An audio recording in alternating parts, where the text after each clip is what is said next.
Punjabi radio USA ਸੁਣ ਰਹੇ ਸਾਰੇ ਹੀ ਮਾਣਯੋਗ ਅਤੇ ਸਤਿਕਾਰ ਸਰੋਤਿਆਂ ਨੂੰ ਪਿਆਰ ਸਤਿਕਾਰ ਸੈਨਿਕੀ ਜਿਹੀ ਸਤਿ ਸ੍ਰੀ ਅਕਾਲ। ਸਭ ਨੂੰ ਜੀਆਂ ਨੂੰ ਆਖਦੇ ਹਾਂ। ਸੋ ਤੇ ਪ੍ਰੋਗਰਾਮ ਦੇ ਵਿੱਚ ਆਪ ਸਭ ਦਾ ਸਵਾਗਤ ਹੈ। ਖਬਰ ਤੇ ਨਜ਼ਰ ਪ੍ਰੋਗਰਾਮ ਲੈ ਕੇ ਹਾਜ਼ਰ ਹੋ ਚੁੱਕੇ ਹਾਂ। ਅੱਜ 5 ਫਰਵਰੀ ਦਿਨ ਹੈਗਾ ਜੀ ਸ਼ੁੱਕਰਵਾਰ। ਮੇਰੇ ਨਾਲ ਜੁੜ ਚੁੱਕੇ ਨੇ ਮਿੰਟੂ ਗੁਰਸਰੀਆ ਜੀ। ਮਿੰਟੂ ਜੀ ਜੀਆਂ ਨੂੰ ਸਵਾਗਤ ਹੈ। ਸਤਿ ਸ੍ਰੀ ਅਕਾਲ।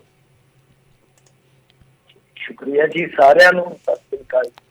ਸਾਡੇ ਅੱਜ ਦੇ ਪ੍ਰੋਗਰਾਮ ਖਬਰ ਤੇ ਨਜ਼ਰ ਨੂੰ ਸਪਾਂਸਰ ਕਰਦੇ ਨੇ ਖਾਲਸਾ ਇੰਸ਼ੋਰੈਂਸ ਏਜੰਸੀ ਵਾਲੇ, ਜਿਨ੍ਹਾਂ ਦੇ ਕੋਲੋਂ ਤੁਸੀਂ ਹਰ ਇੱਕ ਤਰੀਕੇ ਦੀ ਇੰਸ਼ੋਰੈਂਸ ਕਰਵਾ ਸਕਦੇ ਹੋ। ਇੰਸ਼ੋਰੈਂਸ ਬਾਰੇ ਪਤਾ ਕਰਨ ਲਈ ਕਾਲ ਕਰ ਸਕਦੇ ਹੋ ਨੰਬਰ 408-272-2500 ਦੇ ਉੱਤੇ। ਇਸ ਦੇ ਨਾਲ ਕ੍ਰਿਸ਼ਨ ਧਨੋਤਾ ਯੂਨੀਵਰਸਿਟੀ ਤੋਂ, ਬਲਜਿੰਦਰ ਸਿੰਘ ਨੇਜਰ ਵੁਡਲੈਂਡ, ਸੁੱਚਾ ਸਿੰਘ ਜਸਕਰਨ ਸਿੰਘ ਔਰ Partap Singh Fresno, Paramjit Kaur Rangi Vacaville, Jarnail Singh Lynwood, Harjit Singh, Surinder Kaur Aujla Daly City, GN tire and lube ਵਾਲੇ, ਜਿਨ੍ਹਾਂ ਦੇ ਕੋਲੋਂ ਤੁਸੀਂ truck wash, oil change, air brake ਦਾ ਕੰਮ ਕਰਵਾ ਸਕਦੇ ਹੋ। ਨਵੇਂ ਪੁਰਾਣੇ ਟਾਇਰ ਵਾਜਿਬ ਕੀਮਤਾਂ 'ਤੇ ਖਰੀਦ ਸਕਦੇ ਹੋ। ਸੈਂਟਰਨੈਲਾ ਡੇਰਾ ਦੇ ਵਿੱਚ ਲੋਕੇਸ਼ਨ ਨੇ। ਕਾਲ ਕਰ ਸਕਦੇ ਹੋ Nima Sahota 209-277-0113। West Coast truck driving school Fresno ਵਾਲੇ, ਜਿਹੜੇ ਕਿ ਤੁਹਾਨੂੰ ਟਰੱਕ ਦਾ ਲਾਇਸੈਂਸ ਵਧੀਆ ਸਿਖਲਾਈ ਦੇ ਕੇ ਘੱਟ ਸਮੇਂ ਦੇ ਵਿੱਚ ਲੈਣ 'ਚ ਸਹਾਇਤਾ ਕਰਦੇ ਨੇ। ਕਾਲ ਅਜੀਤ ਅਟਵਾਲ 559-374-4541। ਇਹਨਾਂ ਸਾਰਿਆਂ ਦਾ ਬਹੁਤ ਬਹੁਤ ਧੰਨਵਾਦ। ਜੇਕਰ ਤੁਸੀਂ ਜਾਂ ਕੋਈ ਹੋਰ ਕਾਰੋਬਾਰ ਇਸ ਪ੍ਰੋਗਰਾਮ ਨੂੰ ਸਪਾਂਸਰ ਕਰਨਾ ਚਾਹੁੰਦੇ ਹੋ, ਸੰਪਰਕ ਕਰ ਸਕਦੇ ਹੋ ਨੰਬਰ 408-722-7698 ਦੇ ਉੱਤੇ। ਮੈਨੂੰ ਜੀ ਗੱਲਬਾਤ ਦਾ ਸਿਲਸਿਲਾ ਸ਼ੁਰੂ ਕਰਦੇ ਜਾਈਏ। ਖੇਤੀ ਮੰਤਰੀ ਨੇ ਸਦਨ ਦੇ ਵਿੱਚ ਬੋਲਿਆ ਆ ਵੀ ਸਮੱਸਿਆ ਸਿਰਫ ਪੰਜਾਬ ਨੂੰ ਹੀ ਆ ਭਾਈ। ਦੇਖੋ, ਅੱਜ ਨਰਿੰਦਰ ਤੋਮਰ ਹੋਰਾਂ ਨੇ ਜਿਸ ਤਰ੍ਹਾਂ ਦਾ ਇਹ ਬੋਲਿਆ ਨਾ, ਜਿਸ ਤਰ੍ਹਾਂ ਦਾ ਉਹਨਾਂ ਦਾ ਸਾਰਾ ਭਾਸ਼ਣ ਆ, ਮੇਰੇ ਖਿਆਲ ਦੇ ਨਾਲ ਇਹਨਾਂ ਦੇ ਖਿਲਾਫ ਤਾਂ ਉਹ ਲਿਆਉਣਾ ਚਾਹੀਦਾ, ਜਿਹੜਾ ਮਰਿਆਦਾ ਹੰਨਣ ਦਾ ਜੀ ਇੱਕ ਨੋਟਿਸ ਲਿਆਉਂਦੇ ਹੁੰਦੇ ਤਾਂ ਲਿਆਉਣਾ ਚਾਹੀਦਾ, ਕਿਉਂਕਿ ਇੰਨਾ ਜ਼ਿਆਦਾ ਝੂਠ ਬੋਲ ਕੇ ਗਏ ਆ ਕਿ ਮੇਰੇ ਖਿਆਲ ਦੇ ਨਾਲ ਬਹੁਤ ਸ਼ਰਮਨਾਕ ਗੱਲ ਆ ਕਿ ਦੇਸ਼ ਦੇ ਖੇਤੀ ਮੰਤਰੀ ਉਸ ਦੌਰ ਦੇ ਵਿੱਚ ਝੂਠ ਬੋਲ ਰਹੇ ਨੇ ਜਿਸ ਦੌਰ ਦੇ ਵਿੱਚ ਸਾਰੀ ਦੁਨੀਆ ਦੇਖ ਰਹੀ ਹੈ ਕਿ ਇਹ ਐਜੂਕੇਸ਼ਨ ਕਿਸ ਤਰ੍ਹਾਂ ਦਾ ਹੈ। ਮਤਲਬ ਕਿ ਕੋਈ ਬੰਦਾ ਮੰਨ ਸਕਦਾ ਹੈ ਕਿ ਇਹ ਐਜੂਕੇਸ਼ਨ ਸਿਰਫ ਪੰਜਾਬ ਦਾ ਹੈ, ਕਿਉਂਕਿ ਹਰਿਆਣੇ ਦੇ ਵਿੱਚ ਟੋਲ ਪਲਾਜ਼ੇ ਜਿਹੜੇ ਉਹ ਖੁੱਲੇ ਹੋਏ ਆ। ਚੀਫ ਮਿਨਿਸਟਰ ਨੂੰ ਉੱਥੋਂ ਦੇ ਨੂੰ ਹਵਾਈ ਰੈਲੀ ਕਰਨੀ ਪਈ, ਮਤਲਬ ਕਿ ਥੱਲੇ ਵੀ ਉਤਰਨ ਦਿੱਤਾ ਗਿਆ। ਯੂਪੀ ਦੇ ਵਿੱਚ ਗਾਜ਼ੀਪੁਰ ਦੇ ਅੰਦਰ ਤੁਸੀਂ ਦੇਖਿਆ ਹੀ ਹੈ ਕਿ ਕਿਸ ਤਰ੍ਹਾਂ ਕਿੱਲ ਬੀਜੇ ਗਏ ਆ, ਮਤਲਬ ਕਿ ਜਿਹੜੇ ਲੋਕ ਫਸਲਾਂ ਬੀਜਦੇ ਆ, ਅਨਾਜ ਬੀਜਦੇ ਆ, ਉਹਨਾਂ ਨੂੰ ਰੋਕਣ ਵਾਸਤੇ ਸੜਕਾਂ ਤੇ ਕਿੱਲ ਬੀਜੇ ਗਏ ਆ ਯੂਪੀ ਦੇ ਬਾਰਡਰ ਤੇ। ਇਹ ਐਜੂਕੇਸ਼ਨ ਕਿਸ ਤਰ੍ਹਾਂ ਪੰਜਾਬ ਦਾ ਹੋ ਗਿਆ? ਇਹ ਸਭ ਤੋਂ ਵੱਡਾ ਝੂਠ ਮੇਰੇ ਖਿਆਲ ਦੇ ਨਾਲ ਇੱਥੋਂ ਹੀ ਫੜਿਆ ਜਾਂਦਾ। ਔਰ ਸਵਾਲ ਦੀ ਗੱਲ ਹੈ ਕਿ ਖੁਦ ਤੋਮਰ ਸਾਹਿਬ ਦੇ ਇਲਾਕੇ ਦੇ ਬੰਦੇ ਇਸ ਐਜੂਕੇਸ਼ਨ ਦੇ ਵਿੱਚ ਆ ਕੇ ਔਨ ਕੈਮਰਾ ਬੋਲ ਕੇ ਗਏ ਨੇ, ਤਾਂ ਇਹ ਤੋਂ ਵੱਡਾ ਕੀ ਝੂਠ ਹੋ ਸਕਦਾ? ਔਰ ਇਸ ਤੋਂ ਵੱਡੀ ਸ਼ਰਮਨਾਕ ਗੱਲ ਕੀ ਹੋ ਸਕਦੀ ਹੈ ਕਿ ਸੰਸਦ ਦੇ ਵਿੱਚ ਵੀ ਇਸ ਤਰ੍ਹਾਂ ਦਾ ਝੂਠ ਬੋਲਿਆ ਜਾਂਦਾ। ਖੈਰ, ਅੱਜ ਉਹ ਕਾਫੀ ਤਿਆਰੀ ਨਾਲ ਆਏ ਸੀਗੇ। ਵੈਸੇ ਉਹਨਾਂ ਨੇ ਕਾਫੀ ਗੱਲਾਂ ਕਹੀਆਂ ਨੇ ਤੇ ਉਹਨਾਂ ਨੇ ਕਾਂਗਰਸ ਤੇ ਤੰਜ਼ ਵੀ ਕੱਸਿਆ। ਕਹਿੰਦੇ ਕਿ ਖੇਤੀ ਪਾਣੀ ਨਾਲ ਹੁੰਦੀ ਹੈ, ਨਾ ਕਿ ਖੂਨ ਨਾਲ। ਕਹਿਣ ਦਾ ਮਤਲਬ ਕਿ ਉਹ ਜਿਸ ਤਰ੍ਹਾਂ ਉਹਨਾਂ ਦੇ ਰਾਜ ਦੇ ਵਿੱਚ ਖੂਨ ਡੁੱਲਿਆ ਹੈ, ਖਾਸ ਤੌਰ ਤੇ ਸਿੱਖ ਕਤਲੇਆਮ ਦੀ ਗੱਲ ਦਾ ਉਹਨਾਂ ਨੇ ਕਿਤੇ ਨਾ ਕਿਤੇ ਇਸ਼ਾਰਾ ਕੀਤਾ ਹੈ। ਤਾਂ ਉਹਦੇ ਤੋਂ ਬਾਅਦ ਦਿਗਵਿਜੇ ਸਿੰਘ ਨੇ ਤੰਜ਼ ਕੱਸਿਆ। ਉਹ ਕਹਿੰਦਾ ਕਿ ਗੋਦਰਾ ਖੇਤੀ ਕਾਹਦੇ ਨਾਲ ਹੋਈ।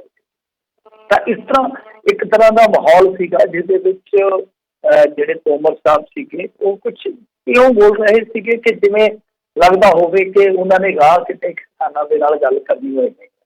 ਤਾਂ ਉਹਨਾਂ ਨੇ ਕਿਹਾ ਕਿ ਦੇਖੋ, ਗੱਲ ਇਹ ਆ ਕਿ ਇੱਕ ਰਾਜ ਦਾ ਹੀ ਮਸਲਾ, ਮਤਲਬ ਕਿ ਪੰਜਾਬ ਵਾਲੀ ਸੰਕੇਤ ਕਰਦੇ ਪਏ ਸੀਗੇ ਕਿ ਇੱਕ ਰਾਜ ਨੂੰ ਹੀ ਸਮੱਸਿਆ, ਖਾਸ ਕਰਕੇ ਪੰਜਾਬ ਦੇ ਕਿਸਾਨਾਂ ਨੂੰ ਭੜਕਾਇਆ ਜਾ ਰਿਹਾ, ਉਹਨਾਂ ਨੇ ਕਹਿ ਦਿੱਤਾ। ਇਸ ਤੋਂ ਇਲਾਵਾ ਉਹਨਾਂ ਨੇ ਕਿਹਾ ਕਿ ਖੇਤੀਬਾੜੀ ਮੰਤਰੀ ਨੇ ਕਿ ਜੇਕਰ ਭਾਰਤ ਸਰਕਾਰ ਕਿਸੇ ਸੋਧ ਲਈ ਤਿਆਰ ਹੈ ਤਾਂ ਇਹਦਾ ਮਤਲਬ ਹੈ ਕਿ ਪੂਰਾ ਕਾਨੂੰਨ ਮਾੜਾ ਨਹੀਂ ਹੈ। ਉਹ ਕਹਿੰਦੇ ਕਿ ਇੱਕ ਵੀ ਵਿਵਸਥਾ ਦੱਸੋ ਮੈਨੂੰ ਜਿਹਦੇ ਵਿੱਚ ਕੋਈ ਪ੍ਰੋਵੀਜ਼ਨ ਹੋਵੇ ਕਿ ਕਿਸਾਨ ਦੀ ਜ਼ਮੀਨ ਖੋਈ ਜਾ ਸਕਦੀ ਹੈ। ਤਾਂ ਮੈਂ ਇਸ ਸਾਰੇ ਬਿਆਨ ਨੂੰ ਵੈਸੇ ਤੇ ਮੈਂ ਸੁਣਿਆ ਵੀ ਹੈ, ਜਿਸ ਤਰ੍ਹਾਂ ਮੈਂ ਪੜ੍ਹ ਰਿਹਾ ਕਿ ਦੇਖੋ ਕਿਸ ਤਰੀਕੇ ਦਾ ਬਿਆਨ ਦੇ ਰਿਹਾ ਕਿ 2 ਮਹੀਨਿਆਂ ਤੋਂ ਕਿਸਾਨ ਯੂਨੀਅਨ ਨੂੰ ਪੁੱਛਦਾ ਰਿਹਾ ਕਿ ਕਾਨੂੰਨ ਵਿੱਚ ਕੀ ਕਲਾ ਹੈ, ਇਸ ਨੂੰ ਠੀਕ ਕਰਨ ਦੀ ਕੋਸ਼ਿਸ਼ ਕਰਨੀ ਚਾਹੀਦੀ ਹੈ, ਪਰ ਮੈਨੂੰ ਪਤਾ ਨਹੀਂ ਲੱਗ ਸਕਿਆ। ਹੁਣ ਤੁਸੀਂ ਆਪ ਹੀ ਅੰਦਾਜ਼ਾ ਲਾ ਲਓ ਕਿ 11 ਗੇੜ ਦੀ ਗੱਲਬਾਤ ਹੋਈ ਹੈ। ਖੁਦ ਸਰਵਣ ਸਿੰਘ ਪੰਧੇਰ ਨੇ ਆ ਕੇ ਬਾਹਰ ਇਹ ਗੱਲ ਆਖੀ ਸੀਗੀ ਕਿ ਜਿਸ ਦਿਨ ਅਸੀਂ ਅਮਿਤ ਸ਼ਾਹ ਦੇ ਨਾਲ ਬੈਠੇ ਹਾਂ ਤੇ ਉਸ ਦਿਨ ਉਹਨਾਂ ਨੇ ਆਖਿਆ ਸੀਗਾ ਕਿ ਠੀਕ ਹੈ, ਸਾਡੇ ਤੋਂ ਗਲਤੀ ਹੋਈ ਹੈ, ਮਤਲਬ ਕਿ ਅਸੀਂ ਇਸ ਤਰ੍ਹਾਂ ਕਾਨੂੰਨ ਲਿਆਂਦੇ ਆ, ਪਰ ਹੁਣ ਸਾਡੀ ਇੱਜ਼ਤ ਨਹੀਂ ਬਚਦੀ ਜੇ ਅਸੀਂ ਇਹਨਾਂ ਨੂੰ ਵਾਪਸ ਲੈਂਦੇ ਹਾਂ, ਮਤਲਬ ਕਿ ਜੇ ਅਸੀਂ ਰੋਲ ਬੈਕ ਕਰਦੇ ਹਾਂ। ਤਾਂ ਤੋਮਰ ਸਾਹਿਬ ਕਹਿੰਦੇ ਆ ਕਿ ਇਹਨਾਂ ਨੇ ਦੱਸਿਆ ਹੀ ਕੱਖ ਨਹੀਂ ਕਿ ਕਾਨੂੰਨ ਦੇ ਵਿੱਚ ਕਾਲਾ ਕੀ ਆ। ਪਰ ਜੇ ਉਸ ਕਾਨੂੰਨ ਦੇ ਜਾਨੀ ਵੈਸੇ ਤੇ ਉੱਤੇ ਇਹਨਾਂ ਨੇ, ਪਰ ਜੇ ਦੋ ਆਪਾਂ ਉਹ ਲਈਏ ਤਾਂ ਵਣਜ ਵਪਾਰ ਵਾਲੇ ਆ, ਖੇਤੀ ਕਾਨੂੰਨ ਤੇ ਹੈ ਹੀ ਨਹੀਂ ਉਹ। ਕਿਉਂਕਿ ਸਭ ਤੋਂ ਵੱਡਾ ਜੇ ਦੇਖੀਏ ਤਾਂ ਘਾਲਮਾਲ ਹੈ ਹੀ ਇੱਥੇ ਕਿ ਕੇਂਦਰ ਸਰਕਾਰ ਜਿਹੜੀ ਆ ਕਾਨੂੰਨ ਲਿਆ ਹੀ ਨਹੀਂ ਸੀ ਸਕਦੀ ਸੰਵਿਧਾਨ ਦੇ ਮੁਤਾਬਕ। ਤਾਂ ਉਹ ਵਣਜ ਵਪਾਰ ਵਾਲਾ ਇੱਕ ਨੁਕਤਾ ਫੜਿਆ ਸੰਵਿਧਾਨ ਦਾ ਇਹਨਾਂ ਨੇ, ਤਾਂ ਉਹਦੇ ਰਸਤੇ ਇਹ ਕਾਨੂੰਨ ਲਿਆਂਦੇ। ਸਭ ਤੋਂ ਵੱਡਾ ਕਾਲਮਾਲ ਇੱਥੇ ਹੀ ਹੈ। ਉਹ ਕਹਿੰਦੇ ਨਾ ਕਿ ਕਾਲਾ ਕੀ ਹੈ, ਤਾਂ ਸਾਰਾ ਕੁਛ ਇੱਥੇ ਹੀ ਕਾਲਾ ਬਣ ਜਾਂਦਾ। ਔਰ ਕਰੋਨਾ ਕਾਲ ਦੇ ਵਿੱਚ ਜਦੋਂ ਦੁਨੀਆ ਜਿਹੜੀ ਹੈ, ਤੁਸੀਂ ਇੱਕ ਤਰ੍ਹਾਂ ਨਾਲ ਕਹਿ ਲਓ ਕਿ ਪੂਰੀ ਨਿਚੋੜੀ ਹੋਈ ਸੀਗੀ, ਉਸ ਦੌਰ ਦੇ ਵਿੱਚ ਇਹਨਾਂ ਆਰਡੀਨੈਂਸ ਨੂੰ ਲਿਆਉਣਾ ਆਪਣੇ ਆਪ ਦੇ ਵਿੱਚ ਹੀ ਇੱਕ ਕਲਾ ਅਧਿਆਇ ਕਿਹਾ ਜਾ ਸਕਦਾ ਹੈ। ਤਾਂ ਖੈਰ ਉਹ ਜ਼ਰੂਰੀ ਗੱਲ ਕਹਿੰਦੇ ਨੇ ਕਿ ਦੇਖੋ ਜੀ ਇਹਦੇ ਨਾਲ ਕਿਤੇ ਜ਼ਮੀਨ ਨਹੀਂ ਖੋਈ ਜਾਏਗੀ। ਦੇਖੋ ਸਿੱਧੇ ਤੌਰ ਤੇ ਕਦੇ ਵੀ ਕਾਨੂੰਨਾਂ ਦੇ ਵਿੱਚ ਇਸ ਤਰ੍ਹਾਂ ਦਾ ਪ੍ਰਬੰਧ ਥੋੜ੍ਹੀ ਨਾ ਹੁੰਦਾ। ਇਸ ਤਰ੍ਹਾਂ ਤਾਂ ਮੈਨੂੰ ਲੱਗਦਾ ਅੰਗਰੇਜ਼ਾਂ ਨੇ ਵੀ ਕਦੇ ਕੋਈ ਲਿਆਂਦਾ ਨਹੀਂ ਹੋਣਾ ਕਾਨੂੰਨ ਕਿ ਅਸੀਂ ਜ਼ਿਮੀਂਦਾਰਾਂ ਦੀ, ਕਿਸਾਨਾਂ ਦੀ ਜ਼ਮੀਨ ਖੋਹ ਲਈ। ਇਸ ਤਰ੍ਹਾਂ ਨਹੀਂ ਹੁੰਦਾ।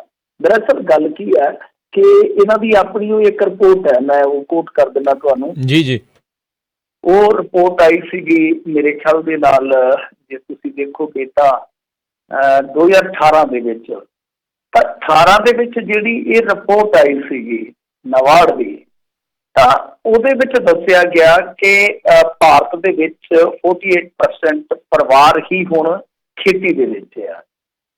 ਸਮਝਦੇ ਹੋ ਤੁਸੀਂ? ਜਦ ਕਿ ਇਸੇ ਤਰ੍ਹਾਂ ਦੀ ਇੱਕ ਰਿਪੋਰਟ ਜਿਹੜੀ ਆ ਉਹ NSSO ਜਿਹੜਾ ਉਹ ਵੀ ਇਹਨਾਂ ਦਾ ਆਪਣਾ ਹੀ ਹੈ, ਮਤਲਬ ਕਿ ਨੈਸ਼ਨਲ ਸੈਂਪਲ ਸਰਵੇ ਜੋ ਕਹਿੰਦੇ ਉਹਨੂੰ ਆਫਿਸ, ਉਹ ਸਰਕਾਰ ਦਾ ਹੀ ਹੈ। ਤਾਂ ਉਹਦੀ ਰਿਪੋਰਟ ਸੀਗੀ ਜਿਹਦੇ ਮੁਤਾਬਕ 2012-13 ਦੇ ਵਿੱਚ ਇਹ ਗਿਣਤੀ ਜਿਹੜੀ ਉਹ 58%, ਮਤਲਬ ਕਿ 12 ਤੋਂ ਲੈ ਕੇ 16 ਤੱਕ, ਇਹ ਵੈਸੇ 16 ਤੱਕ ਦੀ ਰਿਪੋਰਟ ਸੀ, 18 ਦੇ ਵਿੱਚ ਮਤਲਬ ਕਿ ਆਈ, ਪੇਸ਼ ਕੀਤੀ ਗਈ।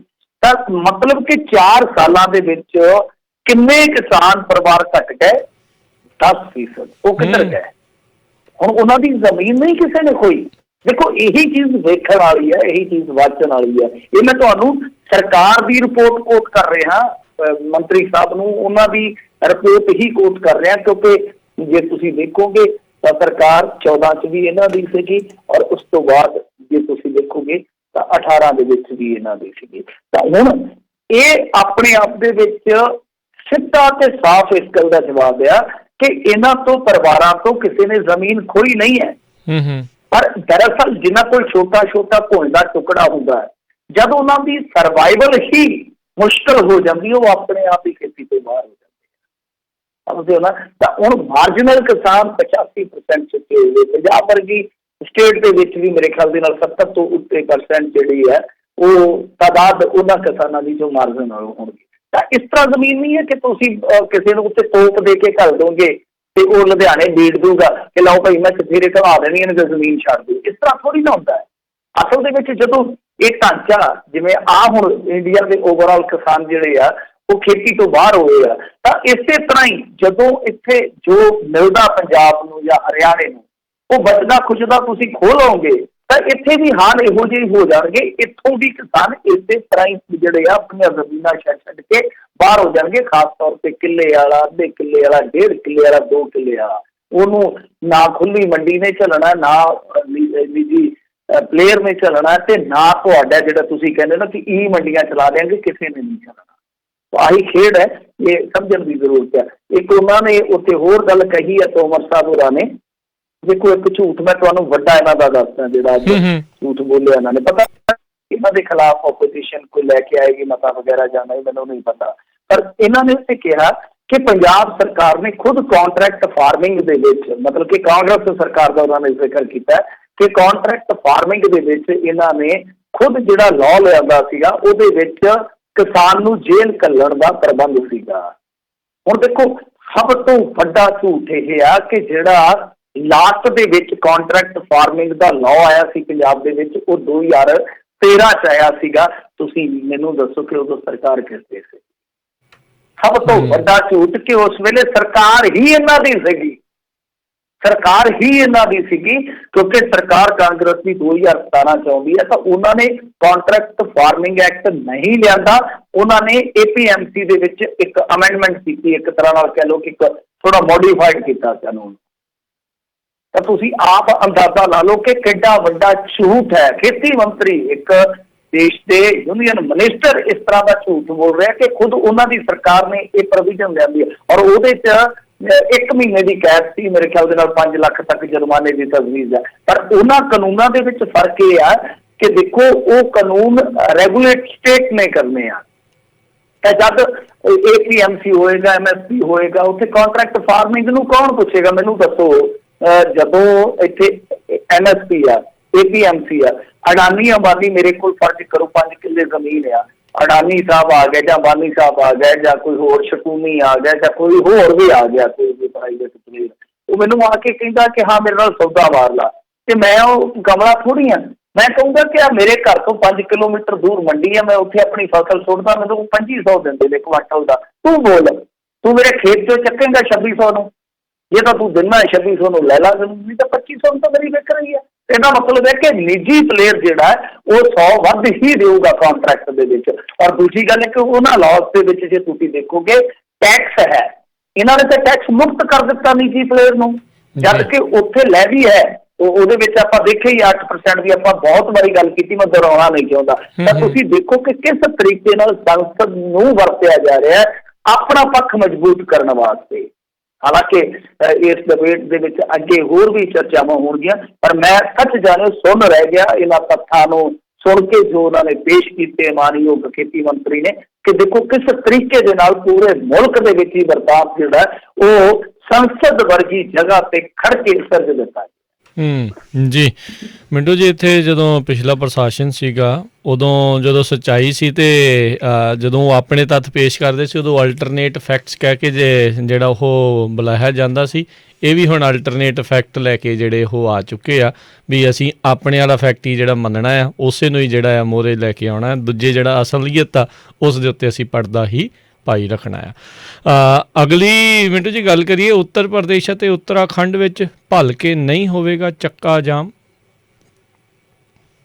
ਹਾਂਜੀ, ਚੱਕਾ ਜਾਮ ਦਾ ਪ੍ਰੋਗਰਾਮ ਹੈ ਕੱਲ੍ਹ ਨੂੰ, ਉਹ ਤੁਹਾਨੂੰ ਸਭ ਨੂੰ ਪਤਾ ਹੋਣਾ ਕਿ ਕਾਲ ਦਿੱਤੀ ਸੀ ਇਹਨਾਂ ਨੇ ਕਿ 6 ਤਰੀਕ ਨੂੰ ਚੱਕਾ ਜਾਮ ਕਰਾਂਗੇ 3 ਘੰਟਿਆਂ ਵਾਸਤੇ। ਪਰ ਅੱਜ ਜਦੋਂ ਟਕੈਤ ਸਾਹਿਬ ਦੇ ਨਾਲ ਗੱਲਬਾਤ ਕੀਤੀ ਜਾ ਰਹੀ ਸੀ ਪੱਤਰਕਾਰਾਂ ਵੱਲੋਂ, ਤਾਂ ਉਹਨਾਂ ਨੇ ਕਿਹਾ ਕਿ UK ਤੇ UP ਦੇ ਵਿੱਚ ਇਹ ਜਿਹੜਾ ਜਾਮ ਹੈ ਨਹੀਂ ਕੀਤਾ ਜਾਏਗਾ। UK ਤੋਂ ਭਾਵ ਉੱਤਰਾਖੰਡ। ਕਈ ਵਾਰ ਇਹ ਵੀ ਸਮੱਸਿਆ ਆ ਜਾਂਦੀ ਹੈ ਨਾ, ਕਾਰ ਦੇ ਨੰਬਰ ਪਲੇਟ ਤੇ UK ਲਿਖਿਆ ਹੋਵੇ ਤੇ ਅਗਰ ਬੰਦਾ ਕਹਿੰਦਾ ਕਿ ਸ਼ਾਇਦ UK ਤੋਂ ਆ ਗਈ ਆ ਕਾਰ, ਤਾਂ ਉੱਤਰਾਖੰਡ ਕਹਿ ਲਓ। ਤਾਂ ਉਹਨਾਂ ਨੇ ਕਿਹਾ ਕਿ ਨਾ ਦਿੱਲੀ ਦੇ ਵਿੱਚ, ਨਾ NCR ਦੇ ਵਿੱਚ, ਤੇ ਨਾ ਹੀ UK ਤੇ UP ਦੇ ਵਿੱਚ ਇਸ ਤਰ੍ਹਾਂ ਦਾ ਕੋਈ ਜਾਮ ਜਿਹੜਾ ਉਹ ਲਾਇਆ ਜਾਊਗਾ। ਇਸ ਫੈਸਲੇ ਨਾਲ ਕਾਫੀ ਚਰਚਾ ਜਿਹੜੀ ਆ ਉਹ ਛਿੜੀ ਹੈ, ਕਿਉਂਕਿ ਦਿੱਲੀ ਦੇ ਵਿੱਚ ਜਾਣ ਦਾ ਪ੍ਰੋਗਰਾਮ ਤੇ ਹੈ ਹੀ ਨਹੀਂ ਹੈ, ਕਿਉਂਕਿ ਉਹ ਤਾਂ ਆਪਾਂ ਨੂੰ ਵੀ ਦਿਖਦਾ ਹੈ ਨਾ ਕਿ ਉੱਥੇ ਇੱਕ ਤਰ੍ਹਾਂ ਨਾਲ ਕਹਿ ਲਓ ਚੱਕਾ ਜਾਮ ਕੀਤਾ ਹੀ ਪਿਆ। ਉੱਥੇ 3 ਬਾਰਡਰਾਂ ਤੇ ਚੱਕਾ ਜਾਮ ਕੀਤਾ ਹੀ ਪਿਆ। ਉੱਥੇ ਹੋਰ ਮੇਰੇ ਖਿਆਲ ਦੇ ਨਾਲ ਦਿੱਲੀ ਦੀ ਜਨਤਾ ਨੂੰ ਤੰਗ ਕਰਨ ਦੀ ਕੋਸ਼ਿਸ਼ ਕਰਨੀ ਵੀ ਨਹੀਂ ਚਾਹੀਦੀ, ਅੱਗੇ ਬਹੁਤ ਕੁਝ ਹੋ ਗਿਆ, ਵਾਪਰ ਗਿਆ। ਤਾਂ ਦੂਸਰੇ ਪਾਸੇ ਜੋ ਉੱਤਰਾਖੰਡ ਤੇ ਉੱਤਰ ਪ੍ਰਦੇਸ਼ ਦੀ ਗੱਲ ਕੀਤੀ ਜਾ ਰਹੀ ਹੈ, ਚਰਚਾ ਉਸ ਗੱਲ ਨੂੰ ਲੈ ਕੇ ਆ, ਕਿਉਂਕਿ ਕੁਛ ਲੋਕ ਕਹਿੰਦੇ ਆ ਕਿ ਸ਼ਾਇਦ ਟਕੈਤ ਸਾਹਿਬ ਹੋ ਕੇ ਦੇਖ ਰਹੇ ਆ ਕਿ ਸਰਕਾਰ ਜਿਹੜੀ ਹੈ ਉਹ ਭਾਜਪਾ ਦੀ ਆ, ਕਿਉਂਕਿ ਹਰਿਆਣੇ ਦੇ ਵਿੱਚ ਭਾਜਪਾ ਸਰਕਾਰ ਜਿਹੜੀ ਹੈ ਉਹ ਕਿਸੇ ਦੇ ਸਹਾਰੇ ਚੱਲ ਰਹੀ ਹੈ, ਜੋ ਖੁਦ ਬਹੁਤ ਵੱਡੇ ਪ੍ਰੈਸ਼ਰ ਹੇਠ ਚੱਲ ਰਹੇ ਨੇ। ਤਾਂ ਇੱਥੇ ਸਭ ਕੁਛ ਚੱਲ ਰਿਹਾ ਤੇ ਪੰਜਾਬ ਦੇ ਵਿੱਚ ਤੇ ਸੁੱਖ ਨਾਲ ਸਰਕਾਰ ਜਿਹੜੀ ਹੈ ਭਾਜਪਾ ਦੀ ਹੈ ਹੀ ਨਹੀਂ ਹੈ। ਪਰ ਇਸ ਤੋਂ ਬਾਅਦ ਦੇਖੋ ਇਹਨਾਂ ਨੇ ਤਾਂ ਆਪਣਾ ਪੱਖ ਰੱਖ ਦਿੱਤਾ, ਆਲੋਚਨਾ ਸ਼ੁਰੂ ਹੋ ਗਈ, ਚਰਚਾਵਾਂ ਸ਼ੁਰੂ ਹੋ ਗਈਆਂ। ਲੋਕ ਛੇੜਦੇ ਸੀਗੇ ਕਿ ਹੁਣ ਕਿਵੇਂ ਪੰਜਾਬੀਓ ਟਕੈਤ ਤੋਂ ਸਰਟੀਫਿਕੇਟ ਵਾਪਸ ਲੈਣਾ ਕਿ ਹਾਲੇ ਇੰਤਜ਼ਾਰ ਕਰਨਾ ਵਾ, ਕਿਉਂਕਿ ਇਹੀ ਇੱਕ ਬੈਸਟ ਐਸਾ ਚੱਲਦਾ ਰਹਿੰਦਾ ਹੈ ਨਾ ਕਿ ਸੋਸ਼ਲ ਮੀਡੀਆ ਤੇ ਰੋਜ਼ਾਨਾ ਕੋਈ ਨਵਾਂ ਹੀਰੋ ਮਿਲ ਜਾਂਦਾ। ਤਾਂ ਉਸ ਤੋਂ ਬਾਅਦ ਫਿਰ ਰਾਜੇਵਾਲ ਜੀ ਨੇ ਕਹਿ ਲਓ ਕਿ ਕੁਛ ਚੀਜ਼ਾਂ ਸਾਫ਼ ਕੀਤੀਆਂ। ਉਹਨਾਂ ਨੇ ਕਿਹਾ ਕਿ ਦੇਖੋ ਇਹਦੇ ਪਿੱਛੇ ਲੌਜਿਕ ਕੀ ਆ, ਸਾਡਾ ਤਰਕ ਕੀ ਆ, ਜਾਂ ਇਹਦੀ ਵਜ੍ਹਾ ਕੀ ਆ ਮੂਲ ਤੌਰ ਤੇ, ਉਹ ਇਹ ਨੇ ਗੱਲਾਂ ਕਿ ਦੇਖੋ ਉੱਥੇ ਇਸ ਵੇਲੇ ਗੰਨੇ ਦੀ ਪੁਟਾਈ ਚੱਲ ਰਹੀ ਹੈ, ਗੰਨਾ ਪੁੱਟਿਆ ਜਾ ਰਿਹਾ। ਤਾਂ ਇਸ ਵੇਲੇ ਉੱਥੇ ਬਹੁਤ ਵੱਡੇ ਪੱਧਰ ਤੇ ਕਿਸਾਨ ਜਿਹੜੇ ਨੇ ਉਹ ਬਿਜ਼ੀ ਨੇ, ਉਹ ਰੁਝੇਵੇਂ ਦੇ ਵਿੱਚ ਆ। ਸੋ ਇਸ ਕਰਕੇ ਅਸੀਂ ਇਹਨਾਂ ਨੂੰ ਬੁਲਾ ਨਹੀਂ ਰਹੇ। ਪਰ ਕਮਾਲ ਦੀ ਗੱਲ ਹੈ ਕਿ ਟਕੈਤ ਸਾਹਿਬ ਕੰਟਰਾਡਿਕਟ ਬਿਆਨ ਦੇ ਕੇ ਹਟੇ ਸੀ ਉਸ ਤੋਂ ਠੀਕ ਪਹਿਲਾਂ। ਕਿਉਂ? ਕਿਉਂਕਿ ਉਹਨਾਂ ਨੇ ਕਿਹਾ ਕਿ ਨਹੀਂ, ਉੱਤਰਾਖੰਡ ਤੇ ਉੱਤਰ ਪ੍ਰਦੇਸ਼ ਦੇ ਕਿਸਾਨ ਨੂੰ ਅਸੀਂ ਬੈਕਅਪ ਤੇ ਰੱਖਿਆ ਕਿ ਜਦ ਵੀ ਜ਼ਰੂਰਤ ਹੋਏਗੀ ਅਸੀਂ ਤੁਹਾਨੂੰ ਕਾਲ ਕਰਾਂਗੇ ਤੇ ਤਦ ਤੁਸੀਂ ਨਾਲ ਦੀ ਨਾਲ ਹੀ ਚਾਲੇ ਪਾ ਦੇਣੇ, ਪ੍ਰਸਥਾਨ ਕਰ ਦੇਣਾ। ਤਾਂ ਇਹ ਦੇਖੋ ਹੁਣ ਕੰਟਰਾਡਿਕਸ਼ਨ ਆ। ਹਾਲਾਂਕਿ ਰਾਜੇਵਾਲ ਸਾਹਿਬ ਨੇ ਇੱਕ ਠੋਸ ਦਲੀਲ ਪੇਸ਼ ਕਰਨ ਦਾ ਯਤਨ ਕੀਤਾ ਕਿ ਨਹੀਂ ਜੀ ਇਸ ਵੇਲੇ ਉੱਥੇ ਗੰਨਾ ਪੁੱਟਿਆ ਜਾ ਰਿਹਾ ਵਾ, ਇਹ ਕਿਸਾਨ ਰੁੱਝਿਆ, ਉਹ ਮੰਨਣ ਚਾਹੁੰਦੀ ਆ ਗੱਲ। ਪਰ ਪਹਿਲਾਂ ਟਕੈਤ ਸਾਹਿਬ ਨੇ ਜਿਸ ਤਰੀਕੇ ਦੇ ਨਾਲ ਇਹ ਗੱਲ ਕੀਤੀ, ਜਿਸ ਤਰੀਕੇ ਨਾਲ ਇਹ ਆਪਣੀ ਦਲੀਲ ਪੇਸ਼ ਕੀਤੀ ਕਿ ਉਹਨਾਂ ਨੂੰ ਅਸੀਂ ਬੈਕਅਪ ਤੇ ਰੱਖਿਆ, ਉਹ ਸਾਡੀ ਕਾਲ ਤੇ ਆ ਜਾਣਗੇ ਜਦ ਵੀ ਜ਼ਰੂਰਤ ਹੋਏਗੀ। ਤਾਂ ਦੋਨਾਂ ਬਿਆਨਾਂ ਦੇ ਵਿੱਚ ਜਿਹੜਾ ਫਰਕ ਆ ਇਹੀ ਇਹਦੇ ਵਿਚਲੇ ਭੇਤ ਨੂੰ ਥੋੜਾ ਜਿਹਾ ਹੋਰ ਗਾੜਾ ਕਰ ਦਿੰਦਾ ਹੈ ਕਿ ਅਸਲ ਦੇ ਵਿੱਚ ਮਾਜਰਾ ਕੀ ਹੈ। ਖੈਰ ਮੈਂ ਇੱਕ ਚੀਜ਼ ਤੁਹਾਨੂੰ ਦੱਸ ਦੇਵਾਂ ਜਿਹੜੀ ਹਾਲੇ ਮੈਂ ਪੂਰੀ ਖੋਲ ਕੇ ਤੇ ਨਹੀਂ ਦੱਸਣ ਦੀ ਪੋਜੀਸ਼ਨ ਦੇ ਵਿੱਚ ਕਿ ਜੋ ਮਹਾ ਪੰਚਾਇਤਾਂ ਹੋ ਰਹੀਆਂ ਨੇ, ਚਾਹੇ ਉਹ ਰਾਜਸਥਾਨ ਹੈ, ਚਾਹੇ ਹਰਿਆਣਾ ਹੈ, ਚਾਹੇ ਯੂਪੀ ਹੈ, ਮੇਰੀਆਂ ਕਈ ਖਾਪ ਪੰਚਾਇਤਾਂ ਦੇ ਨਾਲ ਗੱਲਾਂ ਹੋਈਆਂ ਨੇ ਜੀ ਹੇਠਲੇ ਪੱਧਰ ਤੇ। ਚਲੋ ਮੈਂ ਆਪਣੇ ਸੋਰਸ ਲੱਭ ਕੇ ਉਹਨਾਂ ਦੇ ਨੰਬਰ ਲਏ ਉਹਨਾਂ ਦੇ ਆਗੂਆਂ ਨਾਲ। ਦੇਖੋ ਬਹੁਤ ਹੱਦ ਤੱਕ ਅੰਦਰ ਖਾਤੇ ਰੌਲਾ ਹੈ। ਉਹ ਕਹਿੰਦੇ ਅਸੀਂ ਸਰਦਾਰਾਂ ਦੇ ਨਾਲ ਖਲੋਤੇ ਹਾਂ, ਖਾਪ ਪੰਚਾਇਤਾਂ ਦੇ ਜਿਹੜੇ ਵੱਡੇ ਲੀਡਰ ਆ, ਅਸੀਂ ਸਰਦਾਰਾਂ ਦੇ ਨਾਲ ਖਲੋਤੇ ਹਾਂ ਕਿਉਂਕਿ ਇਹਨਾਂ ਨੇ ਸਾਨੂੰ ਛਡਾਇਆ ਵਾ। ਪਰ ਟਕੈਤ ਸਾਹਿਬ ਜਿਸ ਤਰੀਕੇ ਨਾਲ ਮਹਾ ਪੰਚਾਇਤਾਂ 'ਚ ਸ਼ਿਰਕਤ ਕਰ ਰਹੇ ਹੈ, ਚਾਹੇ ਉਹ ਕੰਡੇਲਾ ਵਾਲੀ ਹੋਵੇ, ਚਾਹੇ ਗਾਂ ਇੱਕ ਹੋਰ ਵਿਧਾਇਕ ਕਰਨ ਜਾ ਰਿਹਾ। ਦੇਖੋ ਹਰਿਆਣੇ ਦਾ ਇੱਕ ਵਿਧਾਇਕ ਹੈ ਸਾਂਗਵਾਨ, ਉਹ ਸਾਂਗਵਾਨ ਖਾਪ ਦਾ ਕਹਿ ਲਓ ਕਿ ਮੁਖੀ ਵੀ ਹੈ, ਤਾਂ ਉਹ ਵੀ ਕਰਨ ਜਾ ਰਿਹਾ ਮੇਰੇ ਖਿਆਲ ਦੇ ਨਾਲ ਦਾਦਰੀ ਦੇ ਵਿੱਚ ਆਉਣ ਵਾਲੇ ਦਿਨਾਂ 'ਚ। ਤਾਂ ਉਹ ਕਹਿੰਦੇ ਕਿ ਇਹ ਉਹ ਲੋਕ ਨੇ ਜਿਹੜੇ ਪਹਿਲਾਂ ਵੀ ਸਰਕਾਰ ਦੇ ਵਿੱਚ ਰਹੇ ਨੇ, ਸਰਕਾਰ ਦੀਆਂ ਅਹੁਦੇਦਾਰੀਆਂ ਭੋਗ ਚੁੱਕੇ ਨੇ। ਹੁਣ ਜਦੋਂ ਇਹਨਾਂ ਨੇ ਸਰਕਾਰ ਤੋਂ ਕੁਝ ਹੋਰ ਲੈਣਾ ਹੈ, ਪ੍ਰੈਸ਼ਰ ਜ਼ਿਆਦਾ ਪਾਉਣ ਵਾਸਤੇ ਉਹ ਇਸ ਤਰ੍ਹਾਂ ਦੇ ਆਯੋਜਨ ਕਰ ਰਹੇ ਆ। ਇਹ ਵਿੱਚੋਂ ਦੀ ਗੱਲ ਹੈ ਤੁਸੀਂ ਦੇਖੋ। ਹਾਲਾਂਕਿ ਮੈਂ ਜਿਵੇਂ ਕਹਿ ਰਿਹਾ ਕਿ ਹਾਲੇ ਮੈਂ ਉਹ ਗੱਲਾਂ ਪੂਰੀਆਂ ਖੋਲ੍ਹਣੀਆਂ ਨਹੀਂ ਚਾਹੁੰਦਾ ਜਿਹੜੀਆਂ ਗਾਂਹ ਜਾ ਕੇ ਬਹੁਤ ਵੱਡੀਆਂ ਬਣ ਸਕਦੀਆਂ ਨੇ, ਕਿਉਂਕਿ ਅੰਦਰ ਖਾਤੇ ਤੇ ਬਹੁਤ ਕੁਝ ਚੱਲ ਰਿਹਾ। ਕਿਉਂਕਿ ਤੁਹਾਡੇ ਕੋਲ ਠੋਸ ਤੱਥ ਹੋਣੇ ਚਾਹੀਦੇ ਆ। ਇਹ ਤੇ ਲੀਡਰਾਂ ਦੇ ਖੁਦ ਮੇਰੇ ਕੋਲ ਜਿਹੜੇ ਉਹ ਸਟੇਟਮੈਂਟ ਆ ਕਿ ਭਾਈ ਅੰਦਰ ਖਾਤੇ ਸਾਡੇ ਕੋਲ ਆਹ ਚਰਚਾਵਾਂ ਚੱਲ ਰਹੀਆਂ ਨੇ। ਕੁਛ ਲੋਕ ਜਿਹੜੇ ਆ ਮਾਈਲੇਜ ਲੈਣ ਦਾ ਇਹ ਨਹੀਂ ਹੈ ਕਿ ਸਾਰੇ ਲੋਕਾਂ ਦੀ ਗੱਲ ਕਰ ਰਹੇ ਆ। ਉਹ ਕਹਿੰਦੇ ਕਿ ਅਸੀਂ ਜਿਹੜੀ ਆਪਣੀ ਪਹਿਲ ਹੈ ਉਹ ਪੰਜਾਬੀ ਲੀਡਰਾਂ ਨੂੰ ਦੇਣੀ ਚਾਹੁੰਦੇ ਆ। ਦੇਖੋ ਕਮਾਲ ਦੀ ਗੱਲ ਹੈ, ਸਾਡੇ ਲੀਡਰ ਉਹਨਾਂ ਦੇ ਮੰਚਾਂ ਤੇ ਚੜੇ ਫਿਰਦੇ ਆ।